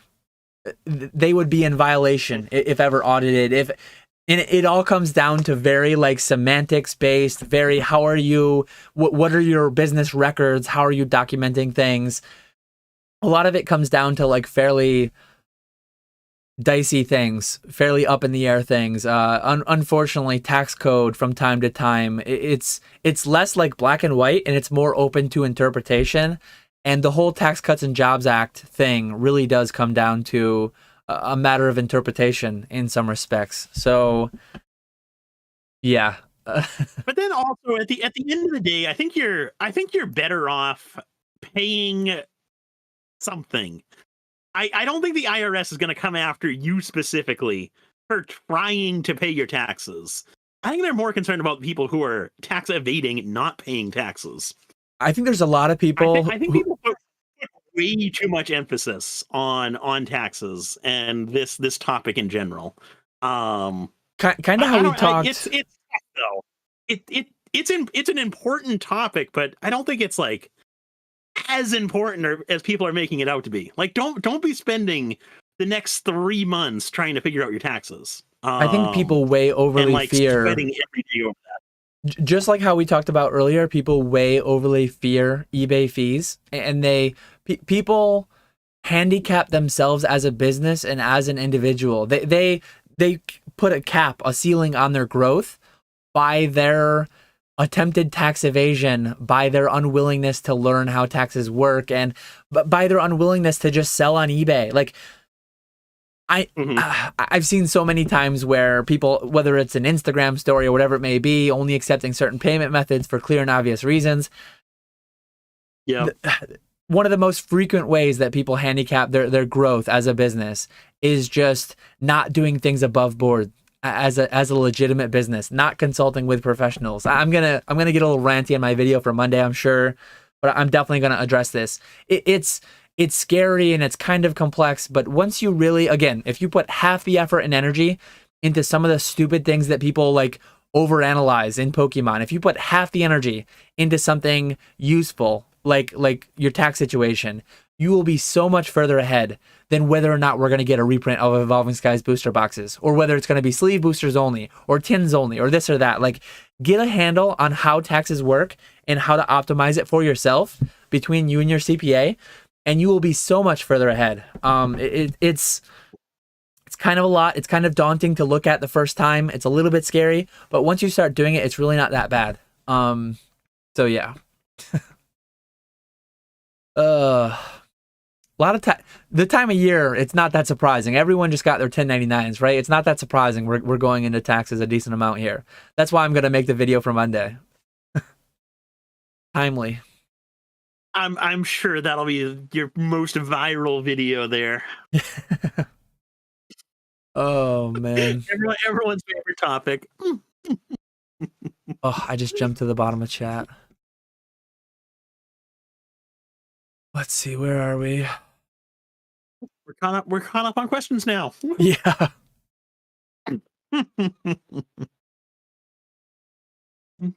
L-dubs, kind of a meme question, but I'll use it to actually talk about something useful.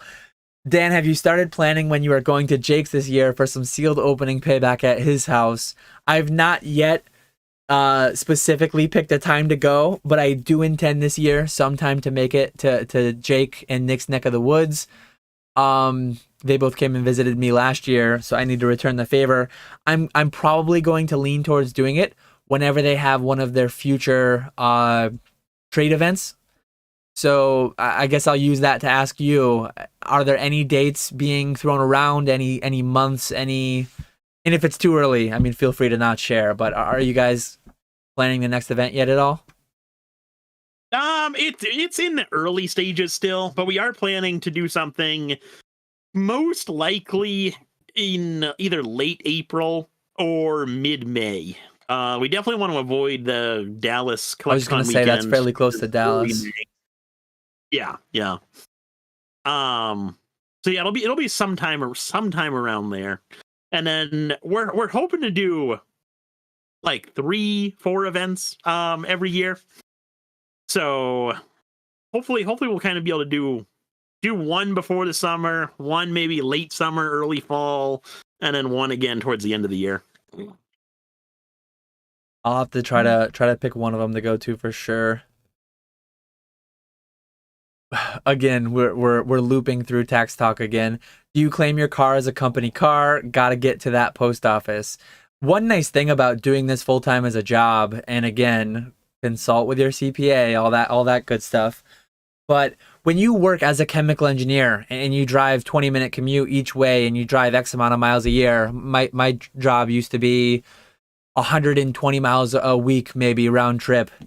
So 5,000-6,000 miles. You can't deduct a commute as a normal 9-to-5 job. But when you run your own business, or if you have income on the side, you can deduct like business mileage. You can deduct travel to and from. Like, there are some, again, doing things above board, consulting with your CPA, they will ask you these questions. They will ask you, oh, like, hey, do you have a car? Is it used 100% for business? They will find you deductions. They will find ways to save you money. So set up properly, do it all above board, and you will be further ahead in 5 years, I promise you. Trouble with an online business is you really don't drive very much. That's been my thing, is my car mileage does not go up very far now, since my post office is like a mile away, and that's really all I'm driving to. And again, depending on which one's optimal for you, you can go the simplified mile route, or if it's better for you. And I think, again, I'm not a CPA, I don't know this, but I don't think you can switch year on, year off. Like, I don't think you can switch every year. Oh, I want to go simplified, I want to go actual expenses. But I think it's like on a car by car basis. So if you buy a new car and you use that in your business, if it's 100% business, I think you can choose to either go simplified 62 cents per mile or whatever it is, or you can go actual expense for travel. So like if you're driving a ton of miles, the simplified route might be better for you. If you're driving a small amount of miles, the actual vehicle expense might be better for you. But this is fully something that, again, I'm going to show my accountant, here's my car, here's what percent I used it for business, here's how many miles I drove on it, and then they're going to be like, oh, well, you're better off going this way. They do that kind of stuff. They don't do the whole dodgeball, open the closet, things fall everywhere. Like, again, like very many pros to using an accountant, and they just do a lot of stuff like that. The optimizations, that can be huge. I actually noticed in your video, was it yesterday? It was funny. You mentioned how one post office wasn't letting you get away with the eBay standard envelope for the one style package. Yep. I had the same thing happen. Where I live, where I am, it was funny how you said, like, I just go to a different post office now. Presumably, like, you must have a couple that are within, like, close enough that you can just go to. That wouldn't be, like, a very good option for me. I mean, there are a handful, but instead of 5 minutes, it might be, like, 15 or something. But I have a decent enough relationship that at my other one, where I used to work, I used to go to, like, a small city near me. I just like told them, like, hey, I've shipped this out from other places. I'm like, can you just send it? I talked them into like just letting it go. And your mileage may vary. If you live in a big city, you probably deal with different clerks every time. I usually deal with the same people. They all know me. I talked them into like, hey, let's just push this batch through.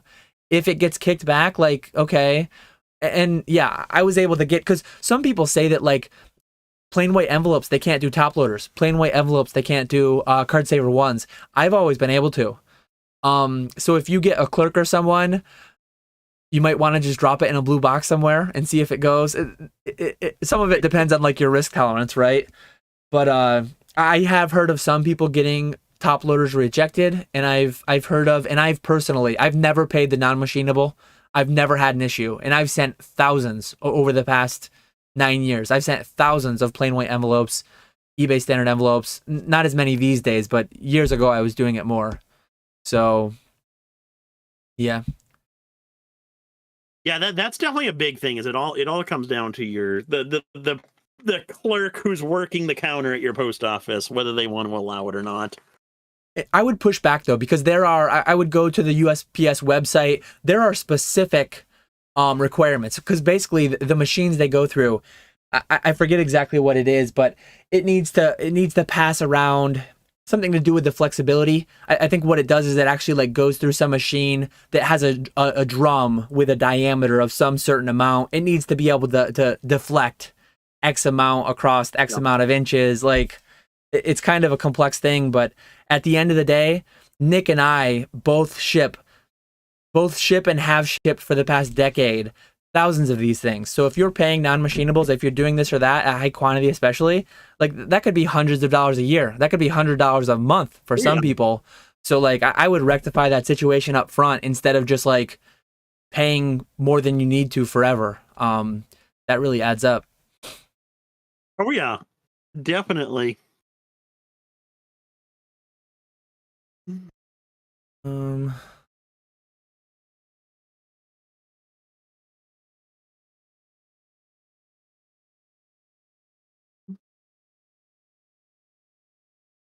David, every question is a tax question now. I am an S corporation. I believe, Nick, you're not an S corporation, right? I am not. I do the sole proprietor thing. And again, I did not come up with that. My accountant did. They saw my situation. They saw how much I was making. They said, hey, there's this way that you can do the same business. You can make the same amount of money, but we can account for it like all above board. Tax avoidance is good business. It's tax planning strategy. It's legal. We can just account for it in a different way, different filing, different paperwork, and we can save you 5 figures a year in taxes. Sign me up. Mm-hmm. You won't find that if you're like not consulting with professionals and just like willy-nilly figuring it out on your own oftentimes. Yeah, that's the these are the times that Google searches don't really help you. They just make you more confused. Yeah. Yeah. Yeah, and that's I've seen that tossed around. All this information is out there for free, and this and that. Don't pay for anything. Nobody knows anything that you can't find for free. That's a little bit dicey advice, a little bit dicey information, because free advice is often worth the price. Not only being worthless in many instances, and mind you, PokeFlipz right now, this is free advice, this is free conversation you're getting, free entertainment you're getting, so maybe this is worthless too. But many times what people will say for free on the internet, on YouTube, on forums, on Facebook groups, whatever, they'll actually steer you down an illegal path, or a path that like will be worse than worthless, because it will put you in the wrong direction. So definitely be careful. Mm-hmm. Zardhunt asks, have you ever considered using COMC or similar to save time on selling lower value singles? Are you aware of COMC? I have no idea what that is now. It's called COMC, check out my cards. Oh, like the they're on eBay. They do a bunch of consignments. Yep. Okay. They do raw. No, I've never looked into them. I've had it on my list for a long time to look into them. I've not looked into them too in depth though. I think one main thing that steered me away from them was that they had higher storage fees. Funny enough, the new Troll and Toad Evo fee structure is almost a mirror image of COMC now. So I need to fully reevaluate. Now that I've finished my taxes, I'm like probably tomorrow I'm going to be sending off my information to my accountant. Now that I've cleared that hurdle, my next one is probably going to be optimizing Troll and Toad Evo. Since the Evo fee structure has gotten worse, maybe COMC will be applicable to me now. I've not yet made that analysis to determine if that's the case, but they're definitely more on my radar in the past month than they were 2 months ago, because Troll and Toad Evo just upped their fees again. So yeah, I don't know enough about it though to say, but I think they're on par with Evo now as far as storage fees go. No, I think I'll always I can't ever see a world where I don't sell everything myself. At least for now. We'll see. Maybe that'll change someday, but for now, I can't ever see not selling everything myself. Professor Oak trying to bring some positivity in. I like it. I'm going to let you go first here. Question: can you both please each tell us something that made you happy this week so far? Aw, what a nice question. What made me happy this week so far? Feeling better. I'll maybe that's a good one. I felt absolutely awful last week. Like Friday afternoon it hit me. And then all day Saturday, all day Sunday, I felt absolutely terrible. So finally felt better on Monday. So that was probably one of the best things that happened. Just feeling better. Aside from that though, it's been a hectic week now that I'm playing catch up from not doing anything over the weekend. So really haven't done anything too super exciting. Had my sister over for dinner earlier in the week, Monday or Tuesday. So that was nice. That was a fun time. So we'll go with that one, I guess. I have some exciting things going on business-wise in the background that made me happy this week that I'm sure will be discussed more in the future. But as far as non-business, non-Pokemon, it's been like a rough week. Most of my family was sick. It seems like all winter, it's just been crazy. My wife, my kids are constantly sick. Thankfully, I generally don't get sick too often. But last night, everybody for the most part was back to 100%.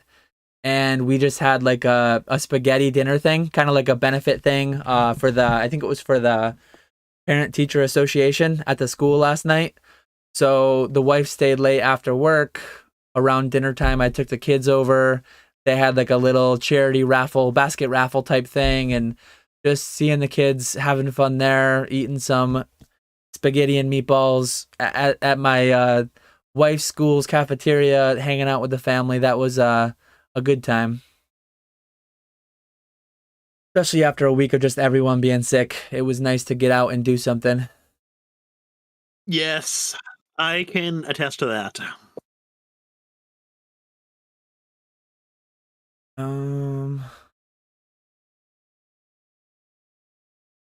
Yeah, now no more sickness till at least after Orlando. Yeah. Gotta be in a peak physical condition for Orlando. Yeah. So that we can consume too much adult beverages and sleep too little.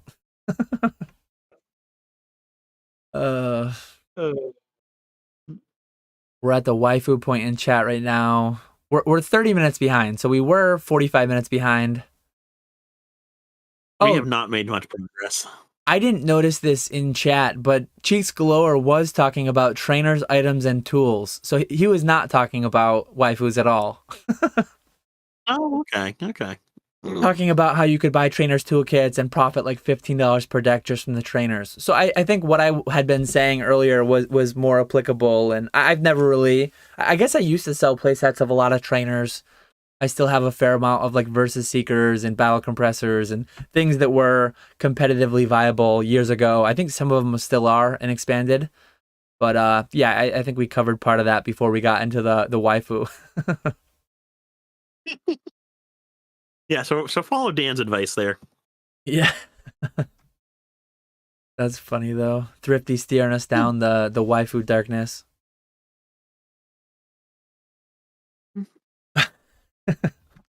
Walrus says, question for section 70, can I bring homemade tuna sandwiches for lunch?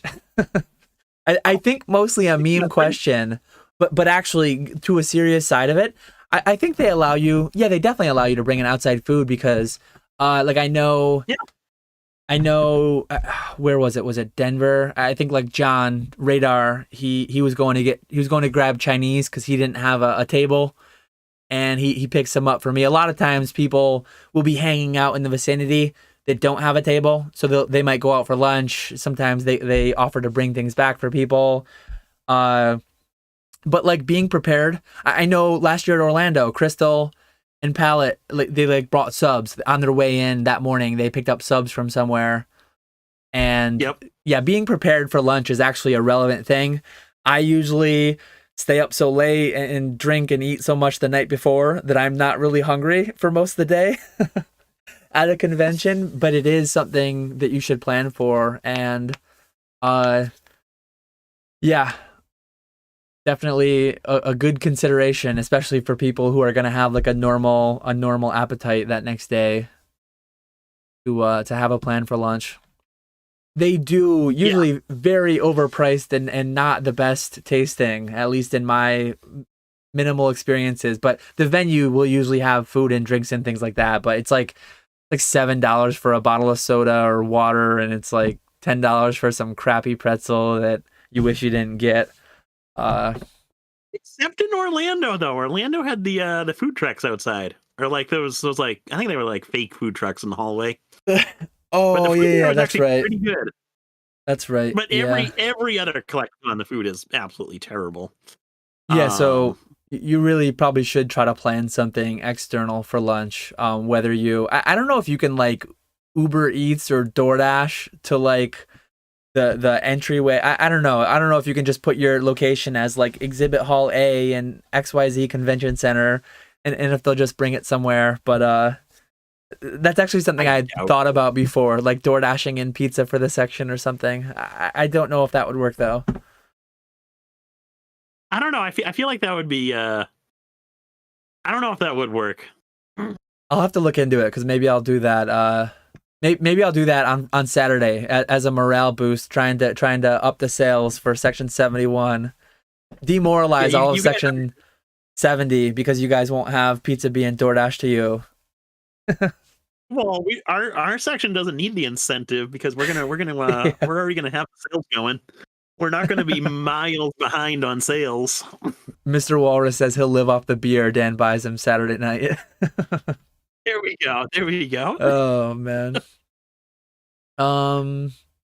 Aaron De Laverne, question: will eBay Live conquer Whatnot because of the bad rep they have received over the years, or will it thrive in the gray areas?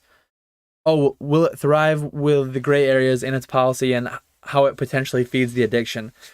I have no idea how eBay Live intends to structure itself. I don't know if it will be an always-on 24/7 Whatnot-esque type thing, or if it will be just a more periodic event-based thing. Do you know 100%? Like, is eBay Live actually going to be a 24/7 thing that is just always on, certain people streaming? So, you know what I'm saying? Or will it, because they've done a couple events where it's like this X amount window eBay Live. I really have no idea. I have no idea how it's actually going to work. If I had to make a guess, I would think it's going to be something like Whatnot, where anyone can hop on at any time and do a stream. I can't imagine they would ever keep it like as an exclusive thing like they are.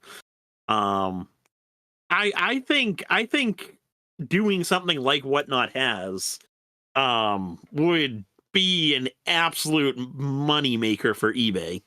I think eBay would do really, really good with that. But I have no idea how it's going to, what their intentions are with it. I could see it in many ways being a much smaller scale as far as like way more vetting on their sellers, and I could see it being a much more exclusive short list of sellers.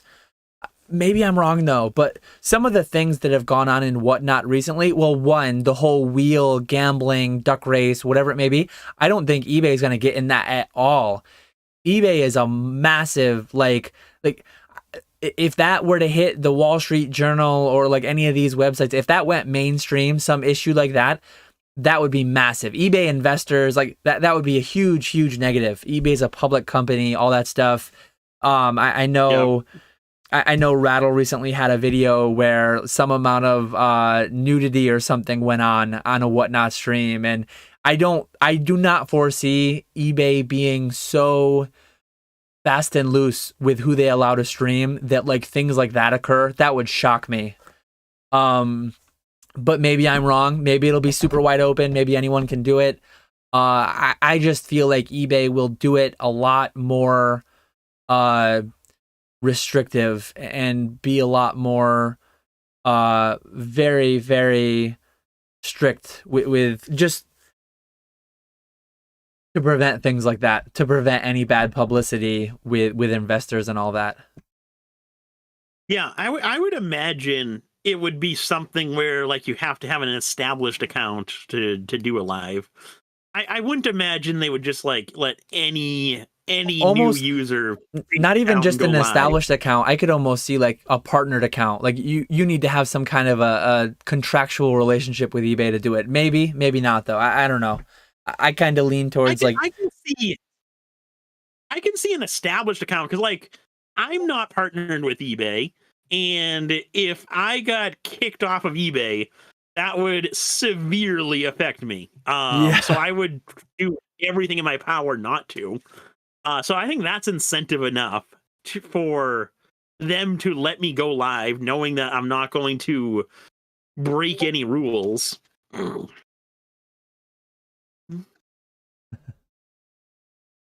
Yeah, I don't know. It'll be interesting to see. I guess once we see what it turns into, I've not completely written it off. Like, oh, I'm not going to do anything with it. I'll just have to wait and see what it turns into. I might have some interaction with it. At this point, I feel like I'm too late for the whole Whatnot thing. I don't think I'll ever implement Whatnot as any part of my business, but eBay is a potential depending on what it turns into for sure. I think so. Let's say eBay does open it up to people with established selling accounts. Would you join? Would you do it? And how do you think it would go over? Would I join eBay Live? Yeah. Hmm. I would probably try it out if I was like one of the because having access, like if I start on Whatnot today, I have no following. I'm starting from scratch. I'm starting from zero. If I start on eBay, one, all of my sales go through the same platform. They help pad all the same numbers. It's going on the same 1099. There's a lot of benefits to just having that same one platform. So yeah, if eBay sent me an email tomorrow saying like, hey, you're invited to some beta testing pilot program, you're going to be an approved eBay Live seller. If it needed a commitment of like, you're going to stream, here are your slots, you have to stream these slots every week. If it was something like that, it would be a tougher consideration. I need to look at the specifics. But if it was like you set your own schedule, you go live when you want to go live, we push out a notification to the thousands of people I already have who saved me as a seller, absolutely. Because I'd benefit from my 18-year-old, 19-year-old eBay account. That would be great. Yeah. Yeah, I feel the same way. I think I would 100% hop on it, and I think it would be absolutely massive, given the amount of following that eBay has and the amount of people that already have the eBay app and the amount of people that would be getting all these notifications. The information that eBay has on people is absolutely crazy. So they would be able to send you notifications because you're buying Pokemon cards, or you're looking at Pokemon cards, or you're selling Pokemon cards, or whatever. That's I think that's a really valuable aspect that Whatnot doesn't have. Is they don't have like the user base that eBay has and the information on the users that eBay has. So I think one, if and when it ever does roll out, it's going to be absolutely huge, and I would 100% switch over from doing my daily auctions to just doing eBay lives. This is a really interesting comment by Zardhunt, and I appreciate the suggestion, but you guys should record the answers to the questions first, premiere, then transition to live chat. I know, I think Rattle has the podcast, PK has the podcast on his channel with Rattle and Cool Trainer Ryan. Mm-hmm. I think a lot of times what they'll do is they do it on a Friday night. Rattle has a video at 8 p.m., 9 p.m., whatever it is. And then when that video finishes, it kicks everyone over to the live stream, which starts like right when that premiere ends. That's an interesting idea. Mm-hmm. Like what did we have? 5 questions today. So we could pre-record the night before 20, 30 minutes to answer the prior week's questions. And then we could just have it set up to go live or to premiere at 1. And then at 1:20, 1:30, or I guess we could do 12:30 and then have it go live at 1 still. We'll have to consider that. It would be a little bit more work on our end, I think, but it would maybe make it a little bit cleaner where we wouldn't be 45 minutes behind chat at all times. Yeah. I never thought of that. I kind of like that idea though. Yeah, we'll definitely. I don't know that we would implement it as soon as like I think we both have so much prep to do for Orlando and taxes and all that stuff. Very, very unlikely that we would have it rolled out for like next episode when we have a guest on Pokemon Steven. But potentially 2 episodes from now, that would be our anniversary episode, right? 2 weeks? Yeah, or we could, 2 years, make I mean. another change for our that's the thing. Anniversary. Our first anniversary, we made the massive change of going from our own channels to PokeFlipz channel, this channel that we're on now. So maybe for 2 years that'll be our change. Maybe we'll make it. That really is an interesting.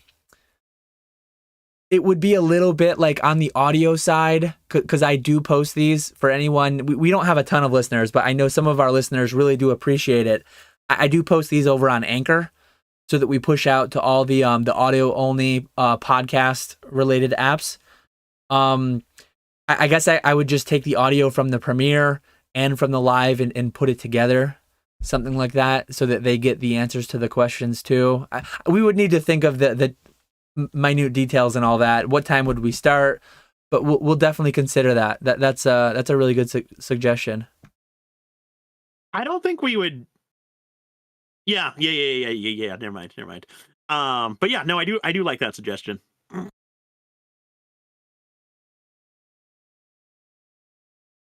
Oh, I just jumped to the bottom again. I hate when it jumps. You are terrible at this.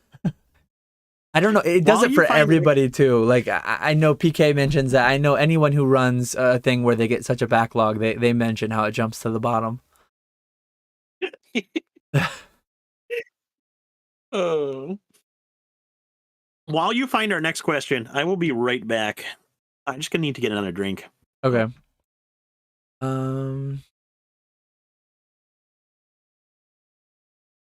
Poke Department Store said, I just got a job at CPA firm. Come to me for your taxes. I know Vandy. Vandy says he was just on a call with the IRS. Vandy is some form of an accountant, I believe.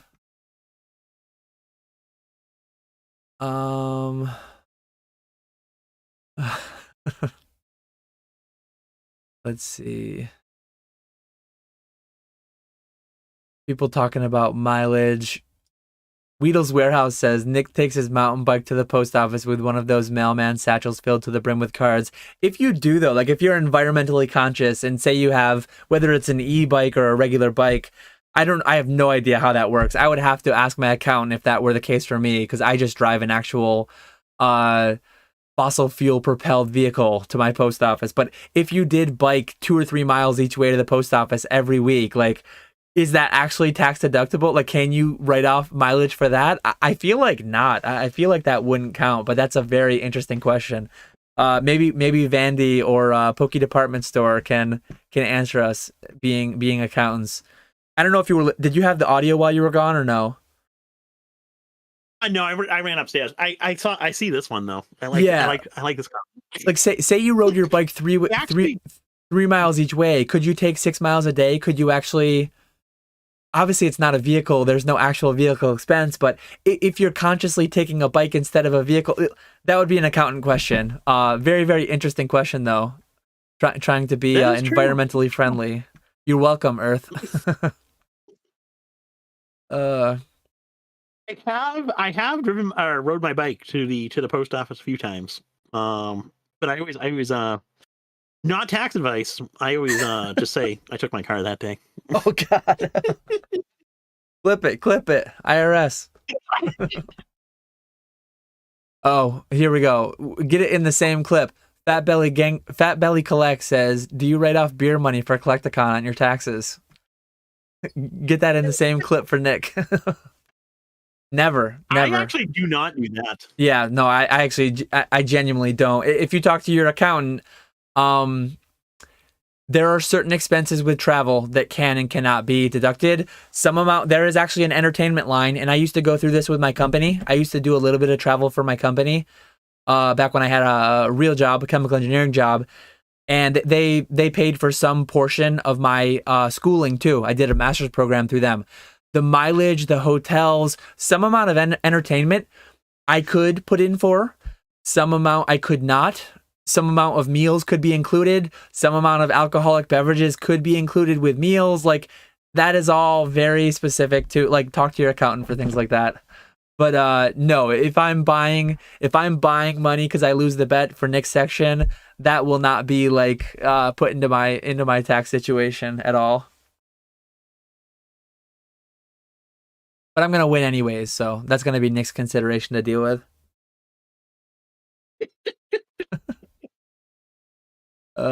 We're down to 20-minute backlog. I don't know if we're gonna make it. We were a half hour like an hour ago. Oh, we're gonna catch up. I'm actually flying through right now. There's a lot of just memes in the chat. I think we usually catch up. We usually catch up the live chat with like an hour to go. So I think we're right on pace. I think we're gonna end up there.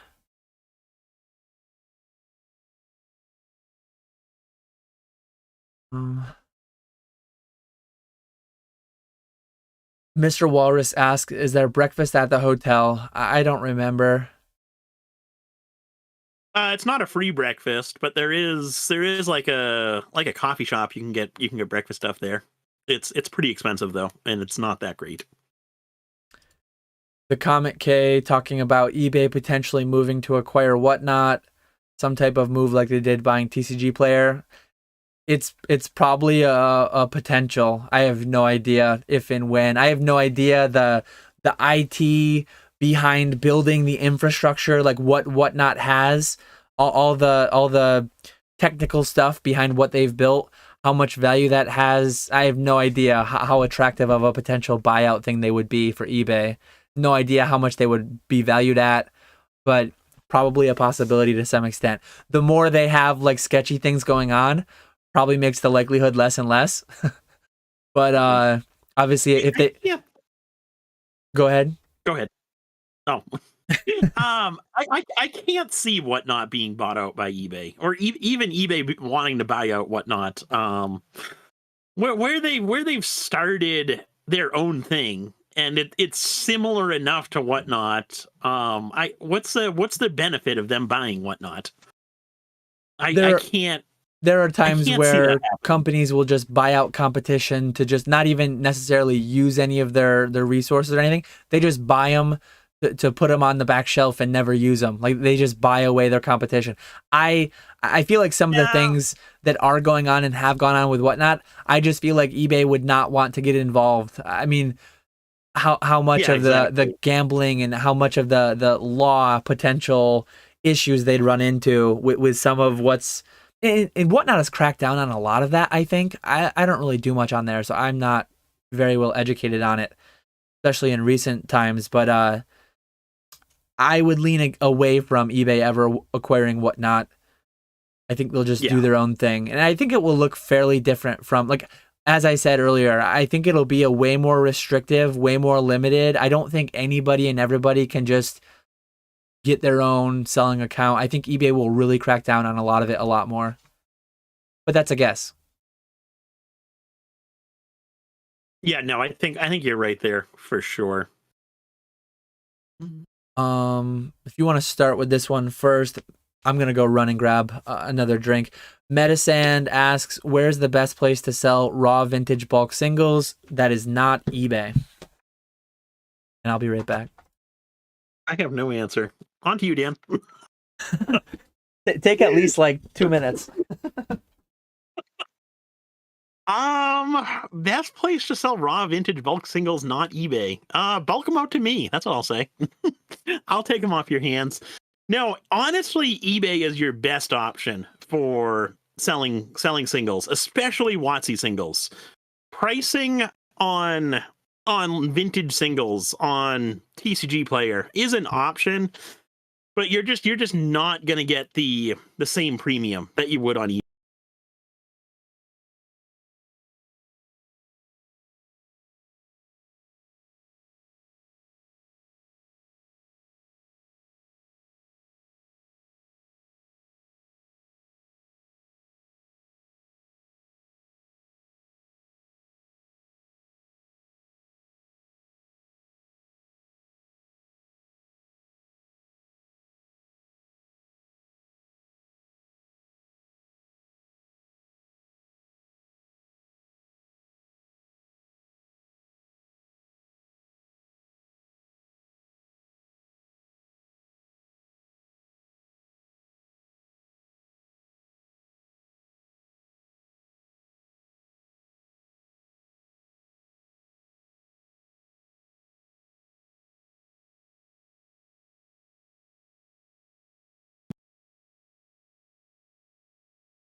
I think Dan killed the sound.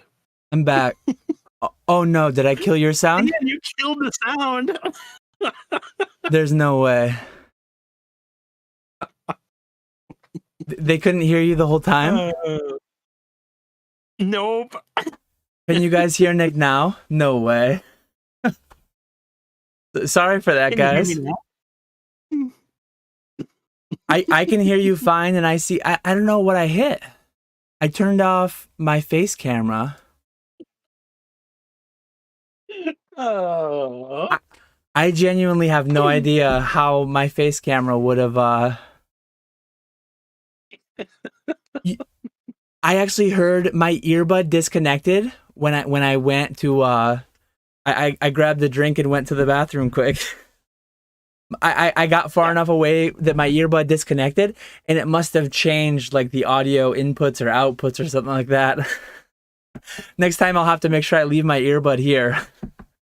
Oh, that's funny.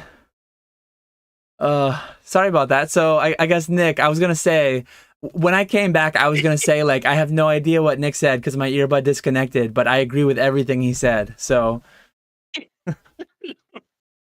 Well, you guys just missed the greatest answer of all time there. Moving on to the next question. Hopefully we have good lip readers in chat. Hopefully we have good lip readers in our viewership. Oh, that's funny.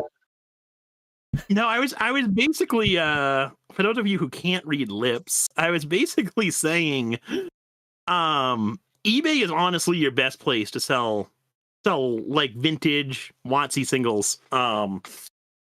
You could try selling them on TCG Player, but from my experience, the pricing that you're going to get on TCG Player is a lot lower than what you could get on eBay for those same exact singles.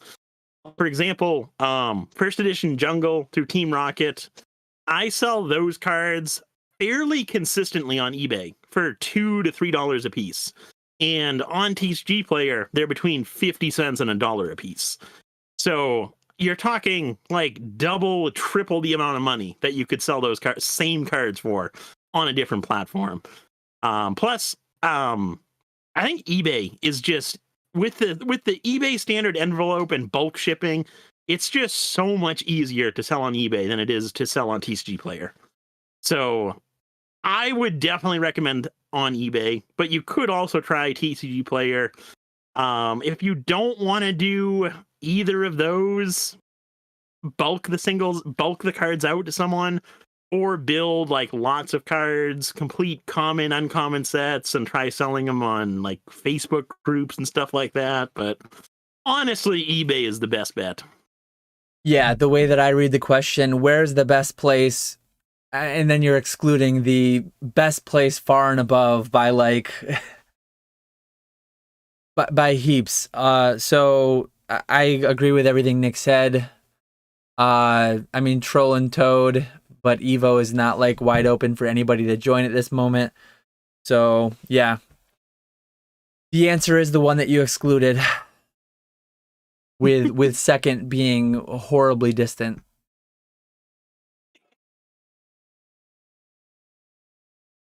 If I invest long-term with the goal of selling it off all at once, should I sell as a business or an individual? You would need to run your hypotheticals by a professional local to you, and they will tell you what is the optimal route, because I genuinely don't know. What was the question? If I invest long-term with the goal of selling it all off at once, should I sell as a business or as an individual? So like theoretically, here's a theoretical situation that I think would apply. If you're going to invest $2,000 a month for the next decade, so over 10 years, you're going to put in $250,000 nearly, and then presumably, hopefully, it will appreciate over that time, and then you're going to lump sum sell it that maybe 5 years after your decade of investing. 15 years later, you might have $1 million sale all at once, or whatever it may be. Whether you should be structured as a business, whether you should, no idea. That is beyond my lack of expertise. Yeah. Because one thing I actually asked my accountant this year, and I genuinely don't. Well, no, I haven't asked them yet. I'm gonna send them my spreadsheet tomorrow, my summary. And usually when I send them my summary, they come back to me with some questions, clarifications. Hey, can you send this? Can you clarify on that? Or there might be some new tax situation where they say, hey, this new tax law came out, whatever, blah, blah, blah. Does this situation apply to you? There's always a little bit of a back and forth. And one thing that I'm asking them this year, because I don't know the answer, but the 3 cards that I sold, I owned for over a year each. And in collectibles, long-term versus short-term capital gains do exist. I don't know if there is any advantageous way that those big 3 one-off sales can be accounted for, but I'm going to propose it to my accountant. I'm going to say like, hey, here's what I netted for the year. Here's my big number. A decent portion of that was literally 3 singular cards. is there any reason or way that I can legally pay less in taxes on the fact that those were like, because I don't know whether it's different or not. Like I genuinely don't know. My accountants would be the people that will know. So I'm just gonna like shoot them some kind of an idea that may or may not save me money. Maybe it will cost me more money because they'll have to answer my stupid question and then charge me at their hourly rate to do it. But it's worth the shot, right? So yeah, consult with a CPA. Maybe one of the CPAs in chat will let you know.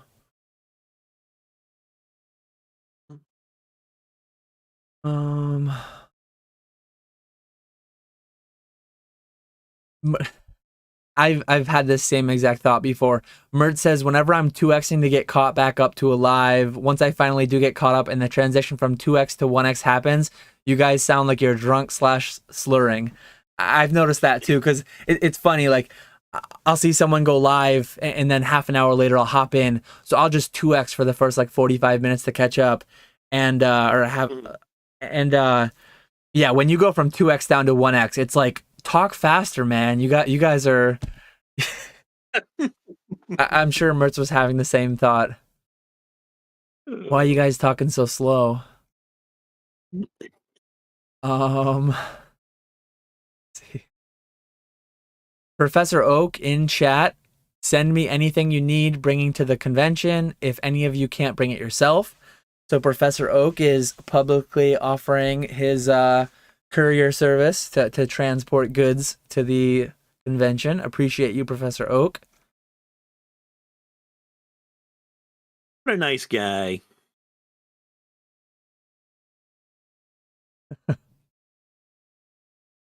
When does H&R PokeFlipz launch? Oh God.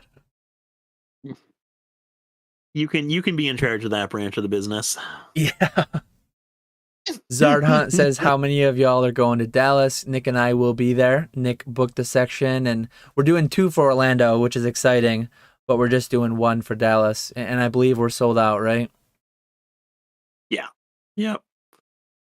Regrettably, Mr. Walrus can't Mr. Walrus can't do Dallas because all his exes live in Texas.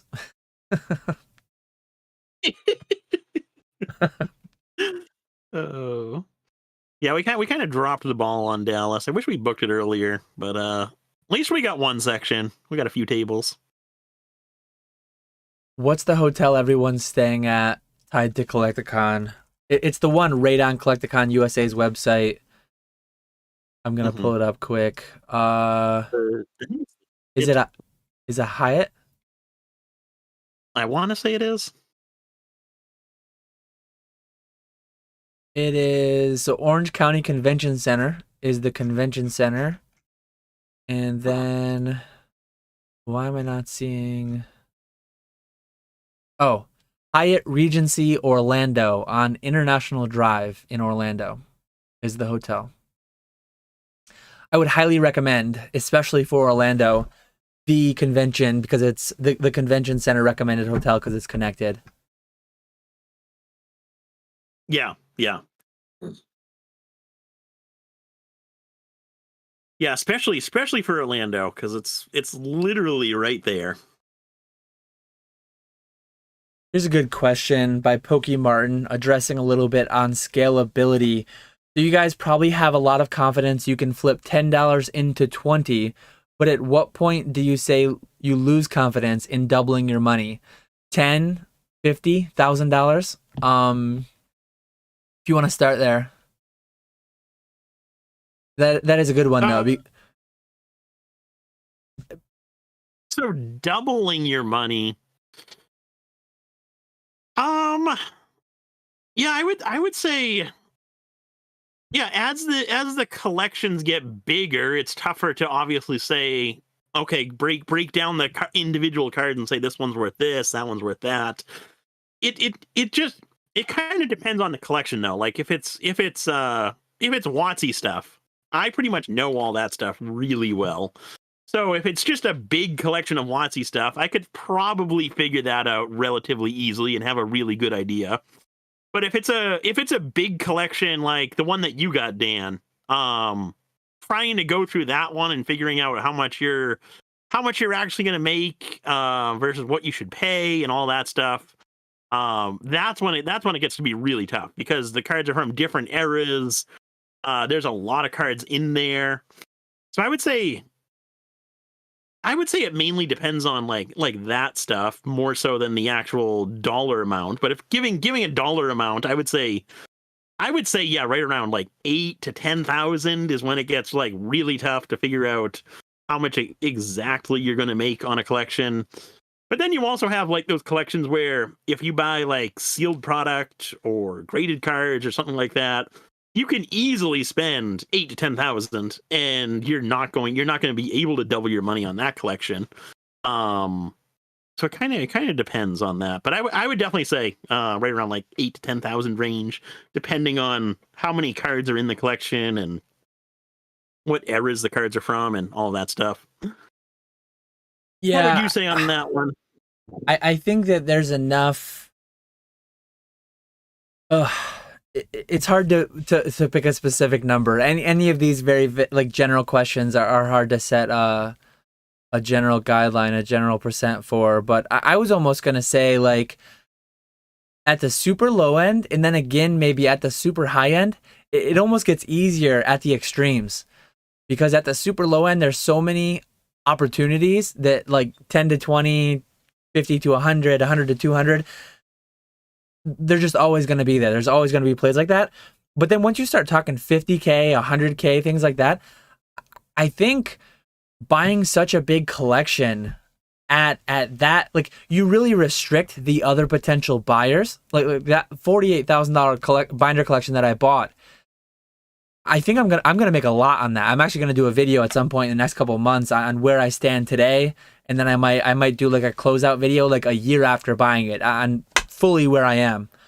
But once you get to that large of a collection, very few competition as far as other buyers. Like, how many people all at once are gonna buy a binder collection of $48,000 with like 20,000 cards with all those different IPs?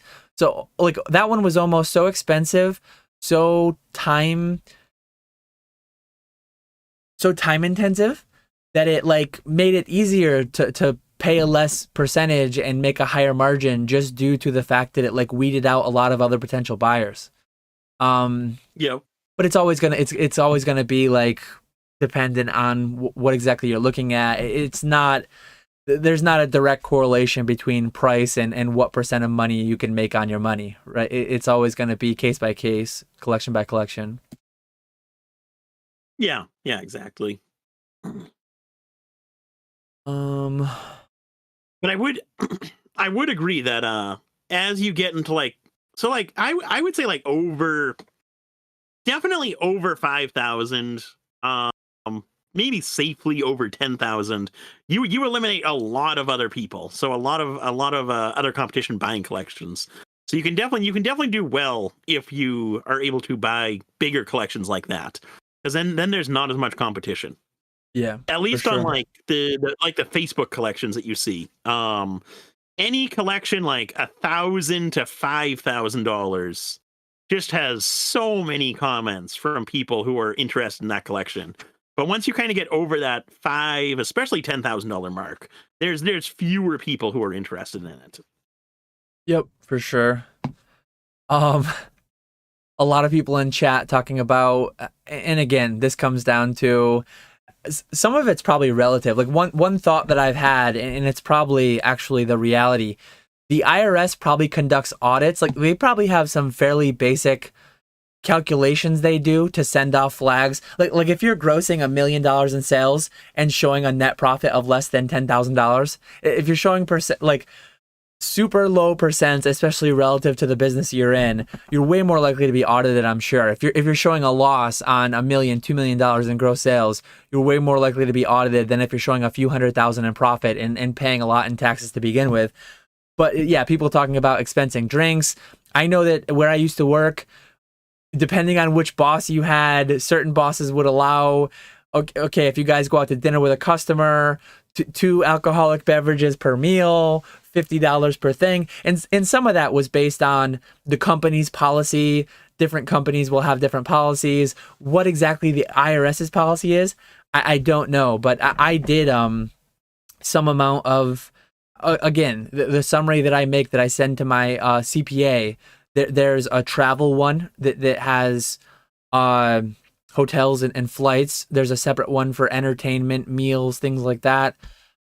Some amount of it's allowed, some amount of it's not. If and when my accountant pushes back, I doubt they will, but if and when the accountant pushes back on, oh, well, that, if you have 50,000 in gross sales and you try pushing through $20,000 in entertainment, and travel, it's like those numbers don't really jive. I don't know if there's like a rule of thumb, if there's a strict limit, but to some extent, like the more, if those things like feel really out of whack, you probably just lend yourself more to like getting audited, I would assume. But yeah, I would think that's how it works.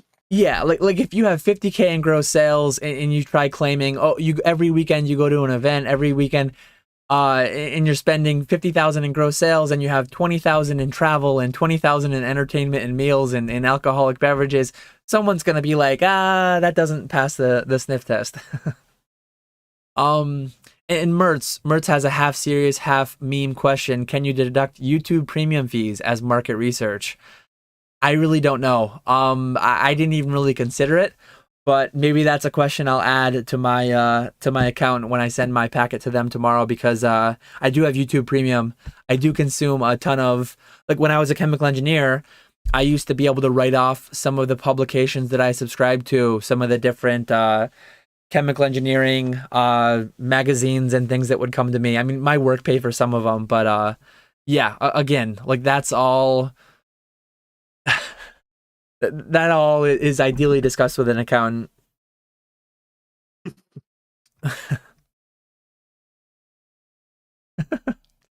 Mr. Walrus, how many cards stacked on top of each other can you rip in half? I know some guys out there, like ripping phone books was like a big thing, like strong men. And there was like some kind of a strategy to it, right? You'd fan out the pages, and I don't know how many cards I could rip in half at once. Probably not a lot. I don't know. I wouldn't think it'd be many for me. Maybe 3 or 4. Oh, it'd be more than 3 or 4. I have no idea what it would be, but I think it would be a lot more than 3 or 4. I don't think it wouldn't be like 50 though. It would be. I think you would be able to rip like. I don't think it'd be more than 10. You would be able to rip 10 in half. I think. I'm trying to see if I have like 10 energy. I don't have enough energy cards close to me. I think I got some. I have a lot of cards within reach, but they're all like hollows and stuff. If I had spent code cards, I don't have code cards really. I have a few code cards, but not enough. Let's see if Nick comes up with any. Okay, we got some. Oh, this is gonna be impossible. Or actually, no, I'll just jump to Discord. There we go. Okay, so we got some. We got some reverse hollows. Let's try. 2, 3, 4. I'll try 5 at first. You can definitely do 5. 5 is way too easy. Yeah, I don't know. But, well, I'm going to try first in case I fail here. No, there's not a chance I'm going to be able to do this. You can't do 5? Look at this question. You're going to have to try this afterwards. I need to go find some cards. Okay, let's go down to 3.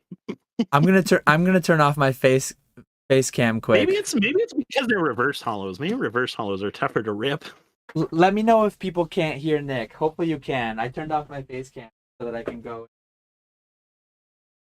Yeah, I gotta grab some regular cards because reverse hollows are a little tough. Because they like if you do 1, they just like peel.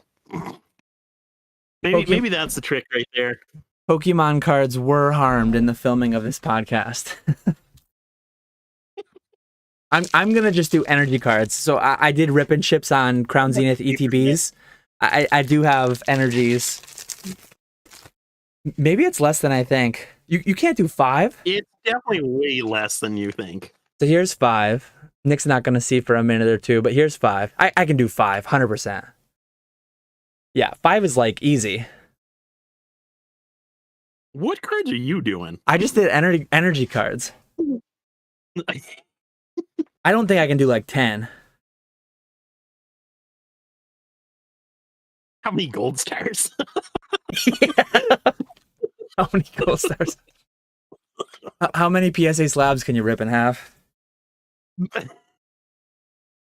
I don't think I can do 10. Let me see. Some Okay, of so it, I did five regular cards. That was easy. I think what you would need to do, you would need to tape it on the ends so that they can't move. Because I can do 10. If I start fanning them out, that's the trick for ripping phone books in half. Yeah. People that rip phone books in half, they fan out the pages and they rip like, once you start the rip, if you rip 20 pages at a time of a phone book, you basically rip 20 pages at a time, and then you rip the next 20 pages, then the next, and they all just start like going with each other. I still, even knowing the trick, I don't think I could rip a phone book in half unless it's a really thin one for the town I live in. But yeah, like 10 energies. I'm trying to rip it right now, and I feel the energies sliding. If I allow them to slide, I would definitely be able to rip it. But if I force them to not slide, I can't rip this. Yeah. But in a second, like here, if I let them start to slide, I just ripped one, I ripped two. Yeah, I don't have the trick set up for it, but if I kind of rip them as they go, there's 10. There's 10 all in half at once.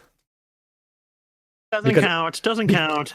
So somewhere between 5 and 10. I don't want to rip a million more.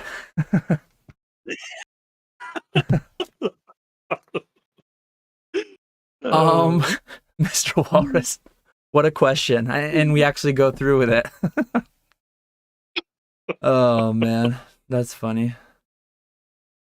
People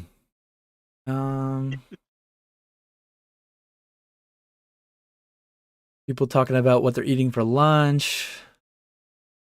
Real question. If you could have one person's Pokemon collection / business, who would it be and why? It would be me because I'm happy where I'm at. Oh, that's a cheater answer. What? Then you're not gonna give a real answer. The boring answer would be whoever's is the most valuable. I don't know whose that would be. Dave Persons or Rusty's or Scott's or Logan Paul's. Whoever's is worth the most money that I can just liquidate, sell, and then have the most money. That's a boring answer too. Both answers are boring. It was a real question though. What's your answer? I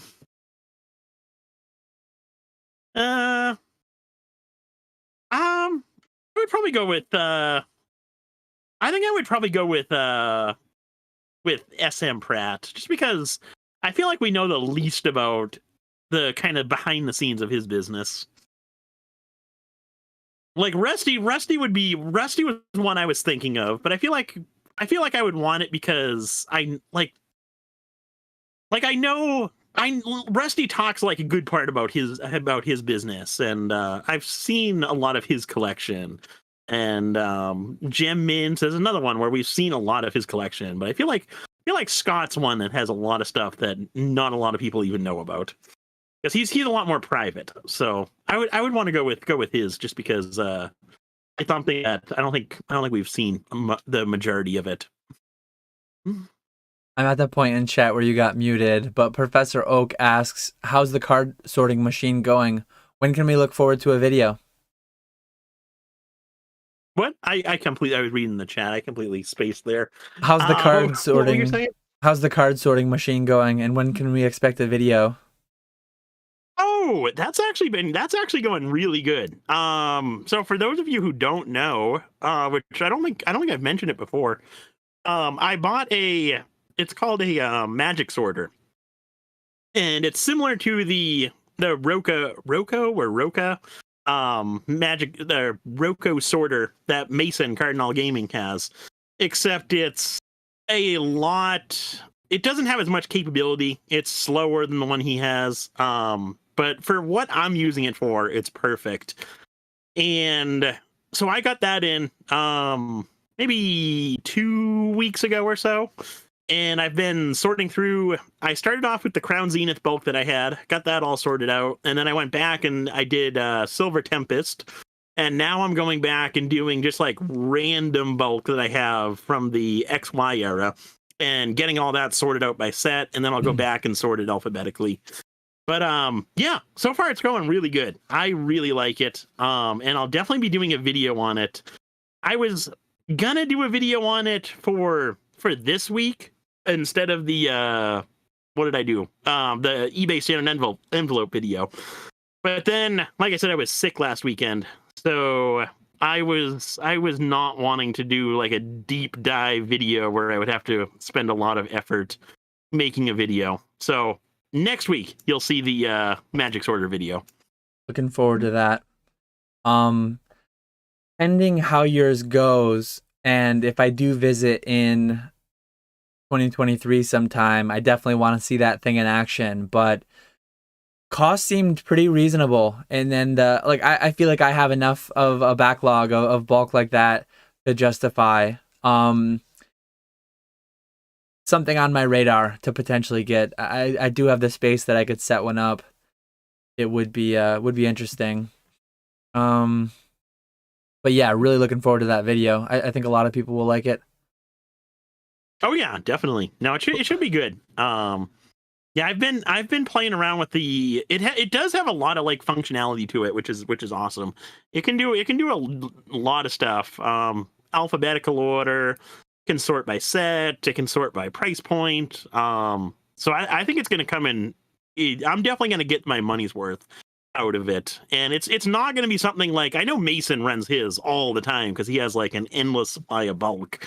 I'm not going to be running mine all the time, but for when new sets come out, it's going to be so much nicer than having to slap by hand. Yeah, that's awesome. Pokemartin asks if you can put pins in the Magic Sorter. Oh man. Luckily, all the pins were sorted by Rusty. That's awesome. That was the one nice thing about that purchase. Peak on RS asks, how about the hotel for Dallas? I do believe that one is connected as well, right? I've never been to the Dallas one before. I couldn't tell you. So Fort Worth Convention Center. I'm going to search Fort Worth Convention Center to the recommended hotel is Hilton Fort Worth. Let's see what Google Maps says for the distance. 1 minute, 334.6 feet. Oh, that's such a far walk. Sounds like it's right there, right across the street. So that sounds awesome. Yeah, the last time I was in Dallas for a Collecticon was the very first two Collecticons that they did, and they the space where they had Collecticon at the time, it was a good space. It seemed like a really big space, but now seeing how much they've grown in 2-3 years, I think it's been 3 years. That space would be absolutely tiny. So they're definitely in a different location. But yeah, per Google, it looks like it's right there. It's funny, in Orlando, the walk inside of the convention center is longer than the walk outside of the convention center because it's right across the street. These convention centers are so massive, though. Like, depending on which hall they're in, you might have to walk like a half a mile inside the convention center. It's nuts. Looks like that'll be the situation in Dallas. For Orlando. Yeah, that was nice.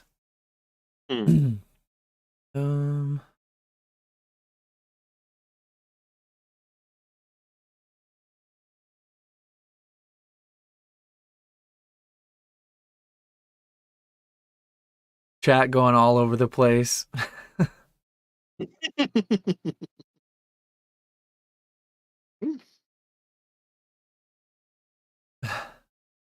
Okay, we're at the point where we were ripping energies. We're only 10 minutes behind right now. Amplitude asks, how many pins can Nick grab with one reach?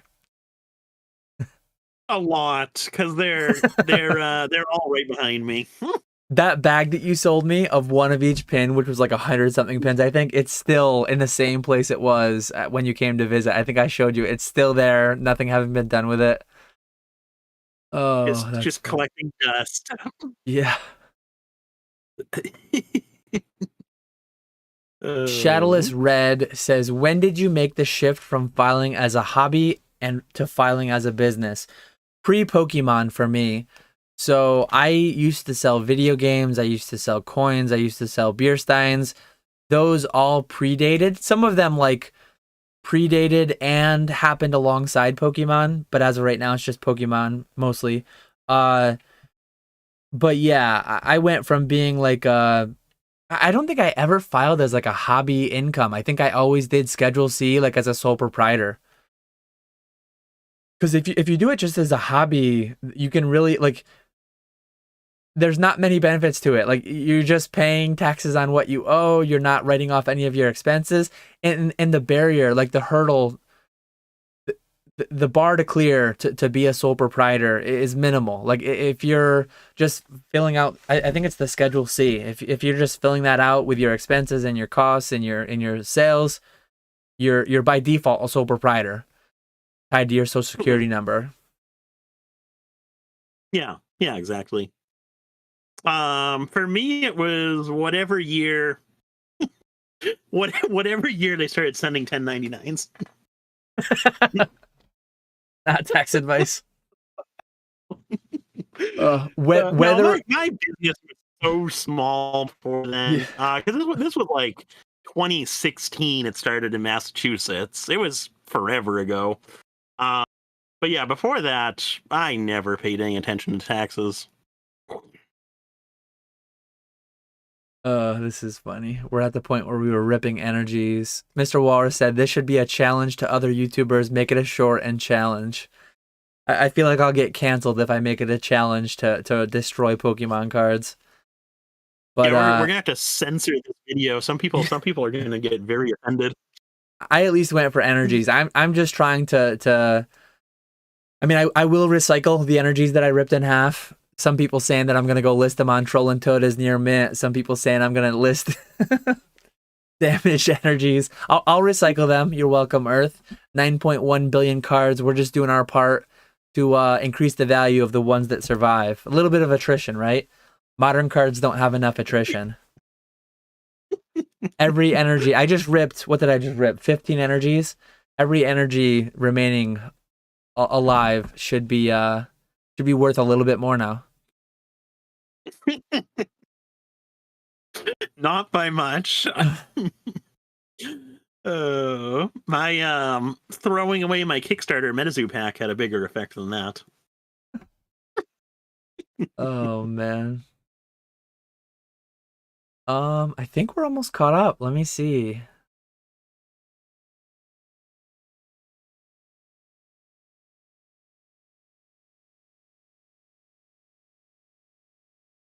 I think I'm surprised. I didn't think it was going to happen. yeah, a lot of question marks on meme questions, which really throw me off. But I think we're at that point now where I've just caught up with chat. 35 minutes to go. I think this is somewhere between 30 minutes and an hour. I think is usually where we catch up. So if you have any questions, if I accidentally missed yours, I'm sorry, but feel free to leave questions in chat. We're just gonna hang out for the next half an hour, go till 4:30 Eastern as we always do. I guess I'll take this time for a quick reminder. Pokemon Steven will be our next guest. If you're watching this afterwards, or even if you're watching this now, when this live ends and it turns into a video where you can leave comments below, feel free to leave your comments below for us or Pokemon Steven. Tuesday, the 21st at 9 p.m. We will do that live stream. Anything else to That'll add? be a good one. Before we get new questions? No. No, thanks for hanging out, everyone. Do appreciate it. Oak. And hope to see a lot of people in Orlando. Yeah, on that note, Oak asked us, do you have any questions for the viewers? I guess active participants in the chat and or lurkers, let us know in the comments. Are you going to Orlando? I know quite a few people going, but I'm sure each convention I went to last year, I had a few people come up to me like, "Hey, love watching your content. I just really like lurk. I'm not too active, not much of a name online. Always nice seeing, meeting new faces, hearing new people talk about their passion for the hobby."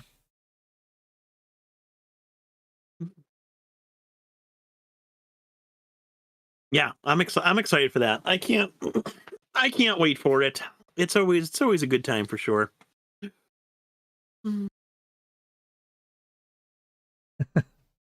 Brad G Card Oh, says, here's a good question.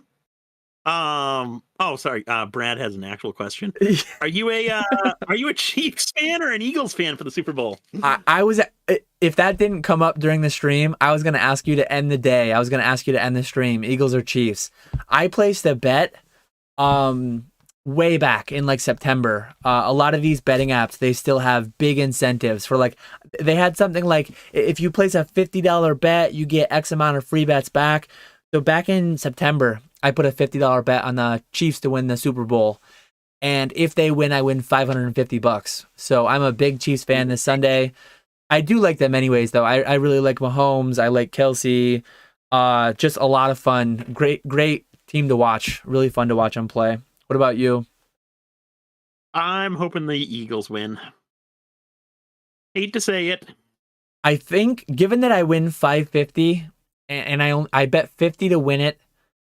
So I'm basically like a plus 500 if the Chiefs win, and I'm a minus 50 if the Eagles win. I think I'm gonna hedge. I don't know how much I'll hedge, but like I might just throw a 150 or $200 bet on the Eagles to guarantee a smaller win, or maybe I'll just YOLO it and not hedge at all. I haven't decided yet. But main thing, I love football. I just hope it's a good, entertaining game. I mean, last weekend, not last weekend, Pro Bowl weekend before that, the conference championships, the San Fran game was just terrible. San Fran versus the Eagles. I mean, they were like on a Yeah. fourth string quarterback. They were on a guy who had a torn whatever he had torn. He couldn't even throw the ball. That was terrible. I hope it's just a good game. Yeah. But, Yeah. but yeah, Yeah. We don't want an absolute blowout. yeah. I hope it's a good game. If it is a blowout, at least let it be KC. Let Kelsey score like 3 touchdowns. But hopefully it's a good game. Brad G Cards. Dan, why did you cheat for the Orlando bet and buy a base set booster box? Oh, so sourcing inventory to bring to sell is now cheating? Come on, man. Come on. I'm the heavy pack guy. If you want to gamble, come find Dan because he's gonna have the cheapest heavy packs around. I'm just doing my part. He's just nervous he's gonna lose, so he's trying to Yeah. trying to hedge that bet there. Go Orange 315 says, Dan, are you into SU sports, football, basketball? I am not as much as I used to be. I don't really watch many college sports, but Syracuse, I live pretty near to there. I used to go to basketball camps at Syracuse. I got to like meet Jim Boeheim and a bunch of the players when I was younger at the basketball camps that I used to do for a few years there. So yeah, I do. If and when I watch college, I do root for Syracuse, but I'm not like heavy into it really. I don't follow college sports at all. I get into it a only lot. follow- Like March Madness, I watch quite a bit. See, I can't stand basketball. I think that's so boring to watch.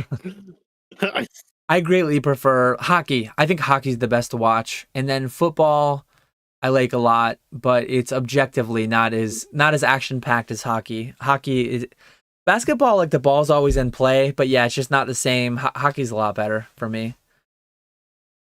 See, I like football and then hockey, and then everything else would be a no.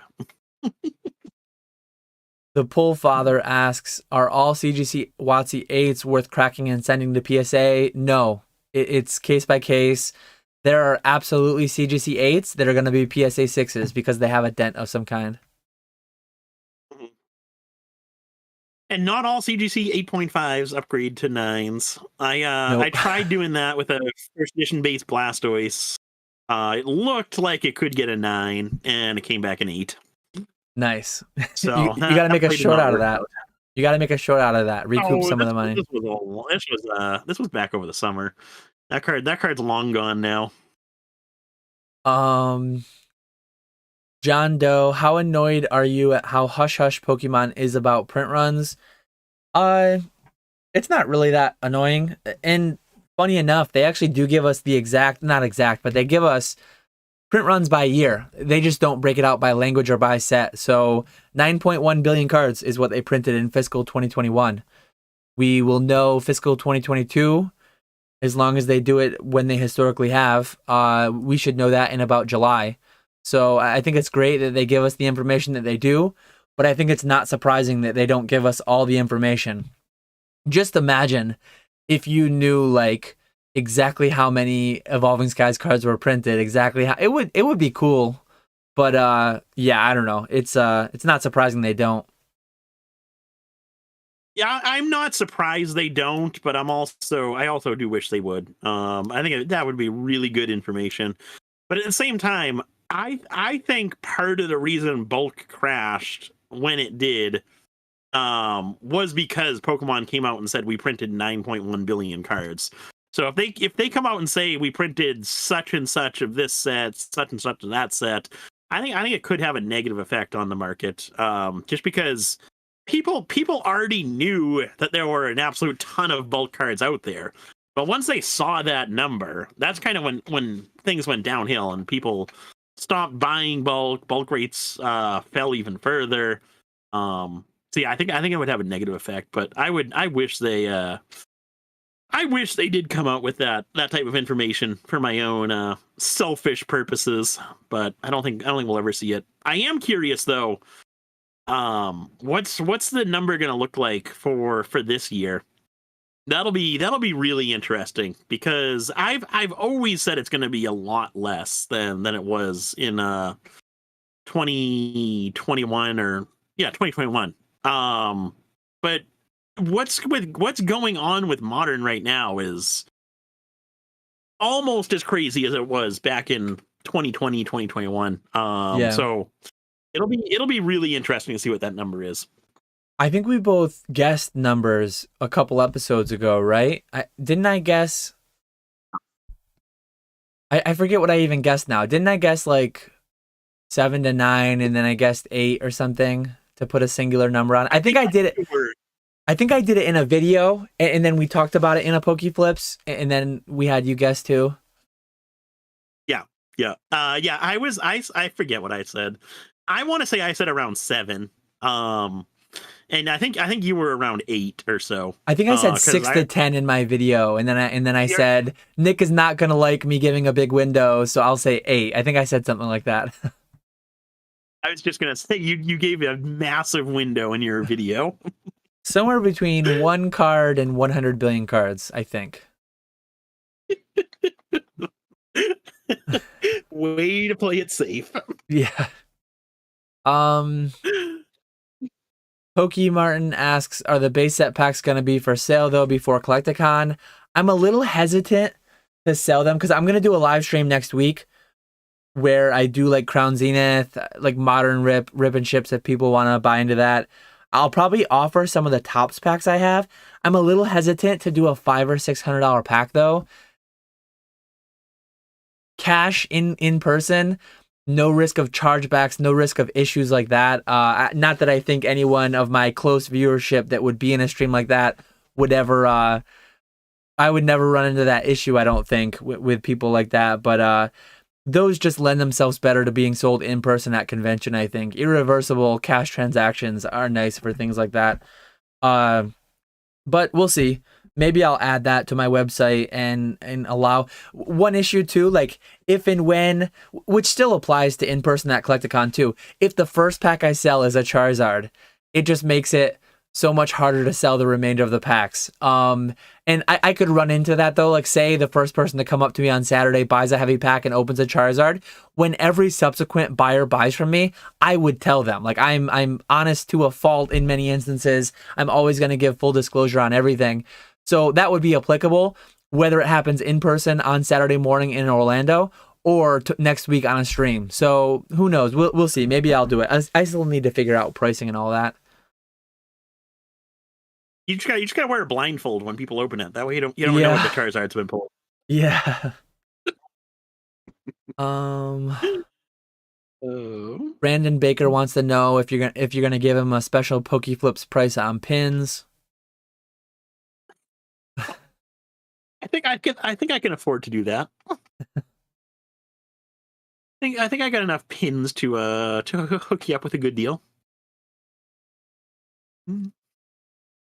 Yeah, that's one thing. I definitely need to start bringing the collect cons. Pins and no damage Ninetales. Because a ton of people come up to me every single show wanting to see either those cards or wanting to buy pins. And for the longest time, I never brought either of them. So recently, meaning like Denver, I started to bring at least a few pins and the no damage Ninetales every time, or for collect cons. And in Denver, the pins actually did really good. I was surprised by that.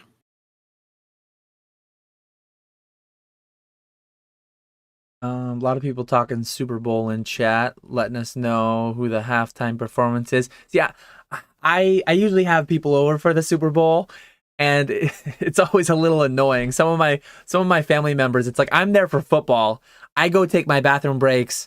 It kind of works out nice in some ways. I take my bathroom breaks. I go eat on commercials and during halftime, and I watch the game. What? But so many people, like, I know so many people who, like, the game is going on, they talk, they eat, they go to the bathroom, they and then when the commercials are on, it's like, oh, quiet, the commercials are on. Like, come on, people. Like, oh my, especially these days, like, you can watch so many of the commercials leak before the Super Bowl, don't they? Like, I feel like, yeah, in prior years, like, you can watch the top 10 Super Bowl commercials like the day before the Super Bowl. I'm there for the game. But like I said, we are never going to be. I'm making chicken wings, and the wife's making a big charcuterie board, and I know that when the commercials are on, like, most of the people I'm having over this year are just like close family, and a lot of them like care way less about the football. So I know when I'm going to like refill on chicken wings and grab another beer, and there'll be like no line, because they'll all be like firmly focused on the commercials. So it kind of flows well in that respect, at least. We're never going to be able to watch a Super Bowl together, because I'm the same way. Unless the Patriots are playing, I care way more about the halftime show and the commercials than I do the actual game.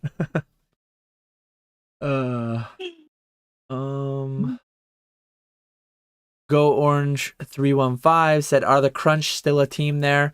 Yeah, I believe the Syracuse Crunch are still an AHL team.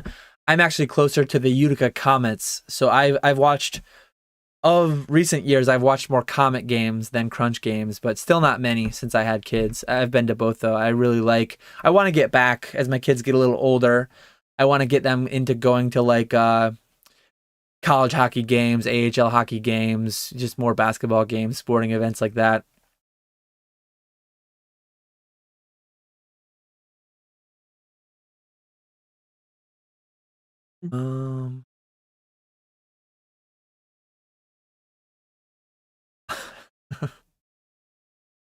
Let's see. Where do you guys stand on buying shares of eBay or Nintendo? Any answer for that? Do you partake? What are stocks? That's my answer to that. I do not do much with investing in stocks. No. I don't do anything really with investing in individual stocks. I buy large index funds. I am very active in cardboard, and I'm very passive in my traditional investing. I know Rudy publicly talks about his ownership of Hasbro. But yeah, I don't make plays from that perspective. It's really weird too, because like Pokemon is partially owned by Game Freak and Nintendo, and how that all works, I don't really know. And then Pokemon Go is owned by Niantic, and it's not like you can't just go buy Pokemon stock and get fully access to solely Pokemon IP.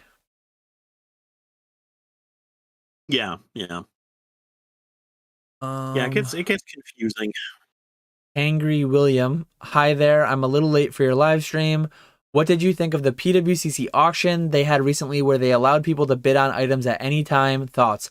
I actually forgot about that, but that is a big change. As far as I understand, I think PWCC is implementing it.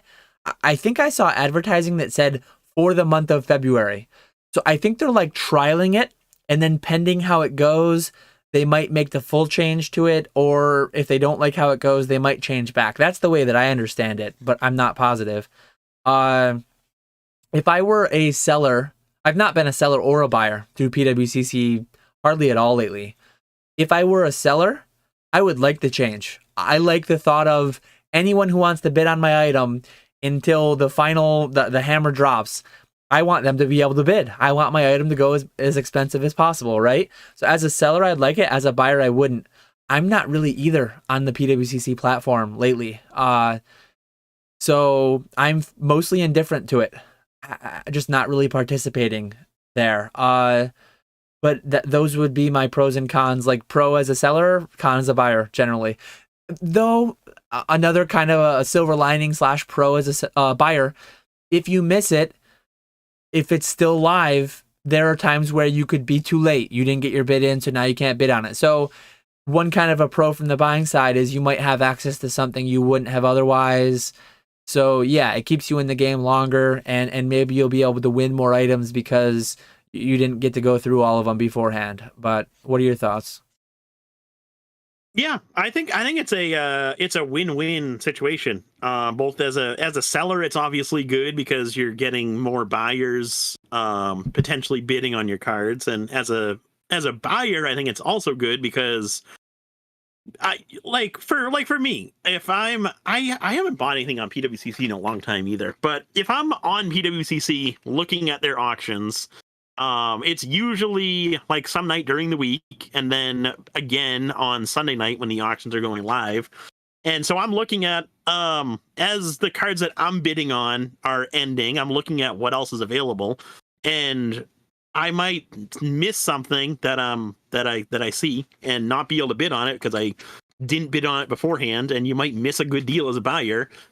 Just because of that whole extended bidding thing. So I think it's definitely a net positive. I really don't understand why they did that the whole not being able to bid after extended bidding.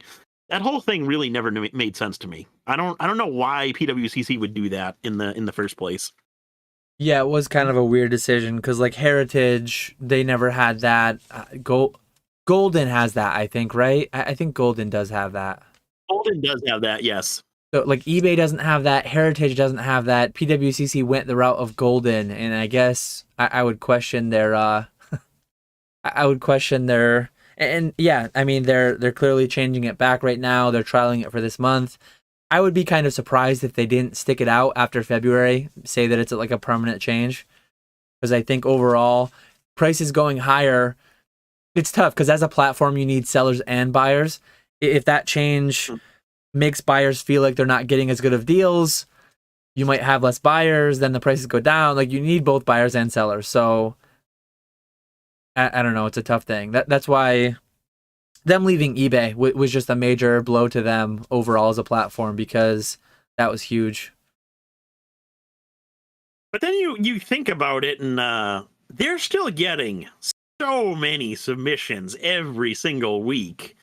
It's kind of crazy the amount of cards that they're selling every week. I thought they were going to start selling a lot less, but they seem to be like on par with what they were doing at their peak of eBay, if not even a little bit higher.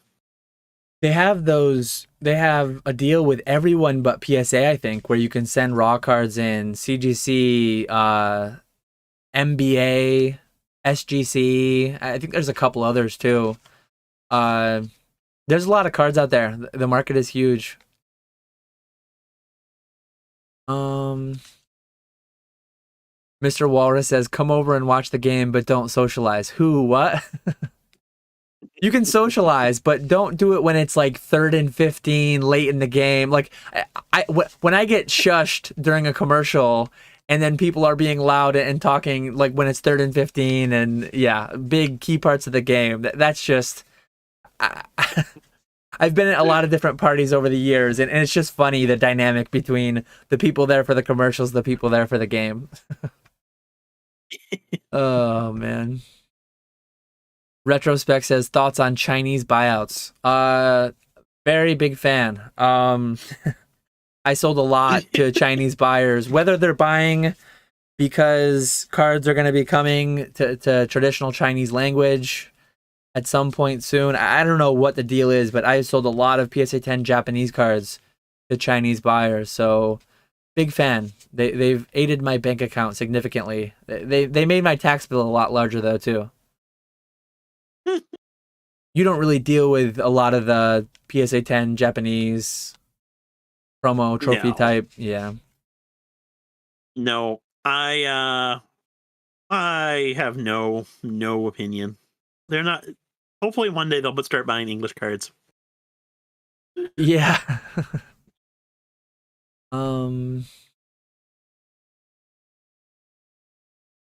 Go Orange giving tax advice. I think financial advice. Vanguard index funds and ETFs are the move. Yeah, Vanguard has been very innovative since I think the early 90s in the low fee passive index fund space. They've definitely pioneered the way to a lot of competitors having to lower their prices to keep up, which is nice. Mr. Walrus talking about investing in eggs. They have outpaced almost any other investment.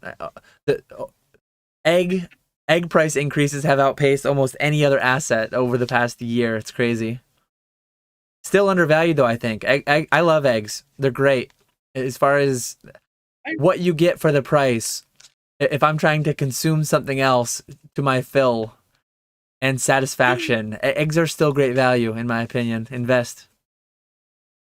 No, I'm saying sell. Not a big egg guy.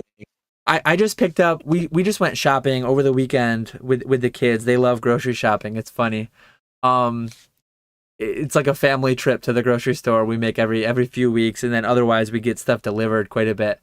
But I think I paid $7.49 for an 18 pack. 18 packs that used to be like $2 or $2.39 or something. Yeah, it's crazy. I love eggs though. Think Forward says, I've been selling a lot to Korean buyers. Which country outside of USA do you sell the most to? You want to start there? It's tough to tell with GSP because everything just gets shipped to Kentucky. But I would say it's gotta be. I would say either Australia or like a European country. That seems to be where everyone who messages me seems to be, that's international. Seems to be Australia or like UK, Germany. Get a lot of messages from Germany. But yeah, no, I ship that I know of, very few cards to Asia, Africa, South America, hardly any to Antarctica. I think for me in the past 6 to 12 months, it's probably been China. So in the past 6 to 12 months, in dollar value, absolutely it's been China, just because of some of the, but even in quantity, because I have a decent bit of Japanese, and then I have a couple consigners who have quite a bit of Japanese. So I am selling quite a bit through the GSP to China, some directly. Pre this whole Chinese buyer becoming more of a thing, I'm trying to think. It would probably have been like Australia's definitely up there, probably top 5. Probably a European country. I'm trying to think which one. Well, European. I don't know whether they're a European country still, right? Because they're not in the EU. But like the UK, Oh yeah. that's a top 5. They're still in the continent of Europe, right? But they're not in the Union. So that's a weird thing. But some of it's like just having had a relationship with some buyers years ago. But I used to sell quite a bit to Switzerland directly. Switzerland or Sweden? I screw up. I think I had buyers in both, but I had a big buyer in one of those countries. I think Switzerland that probably tipped the scales quantity and dollar wise, but that's just because I had a direct relationship with somebody who was buying a lot of stuff. Mm-hmm. That's yeah, I think that covers that though. Australia for me is definitely in top 5 as well. Yeah. Mr. Walrus asked, Yeah. Go ahead. I was gonna say international buyers are actually nice to deal with because The they are GSP. so patient when it comes to shipping, which Yep. is awesome. US buyers are not that way. Yeah, GSP is just an awesome thing. Mr. Walrus asked, Yeah, I'm curious about that. was your consignment that was lost ever found? I'm still going through insurance with that. All the documents, most of the documents I've provided are Austrian, in Austrian language, Austrian or German. I don't know exactly what it is, but they're having difficulties with some of that. They keep coming back to me. Can you provide this? Can you provide that? Can you translate this, that? It's not been found, and the insurance process is underway. An unfortunate situation, but hopefully it will find resolution at some point soon. I just had another weird situation where, not a consignment, but I had someone shipping to Troll and Toad internationally, and the label fell off. Somehow, the person who shipped, somehow the label fell off. So FedEx emailed me yesterday morning. Hey, we had a package with no shipping information, so we opened it.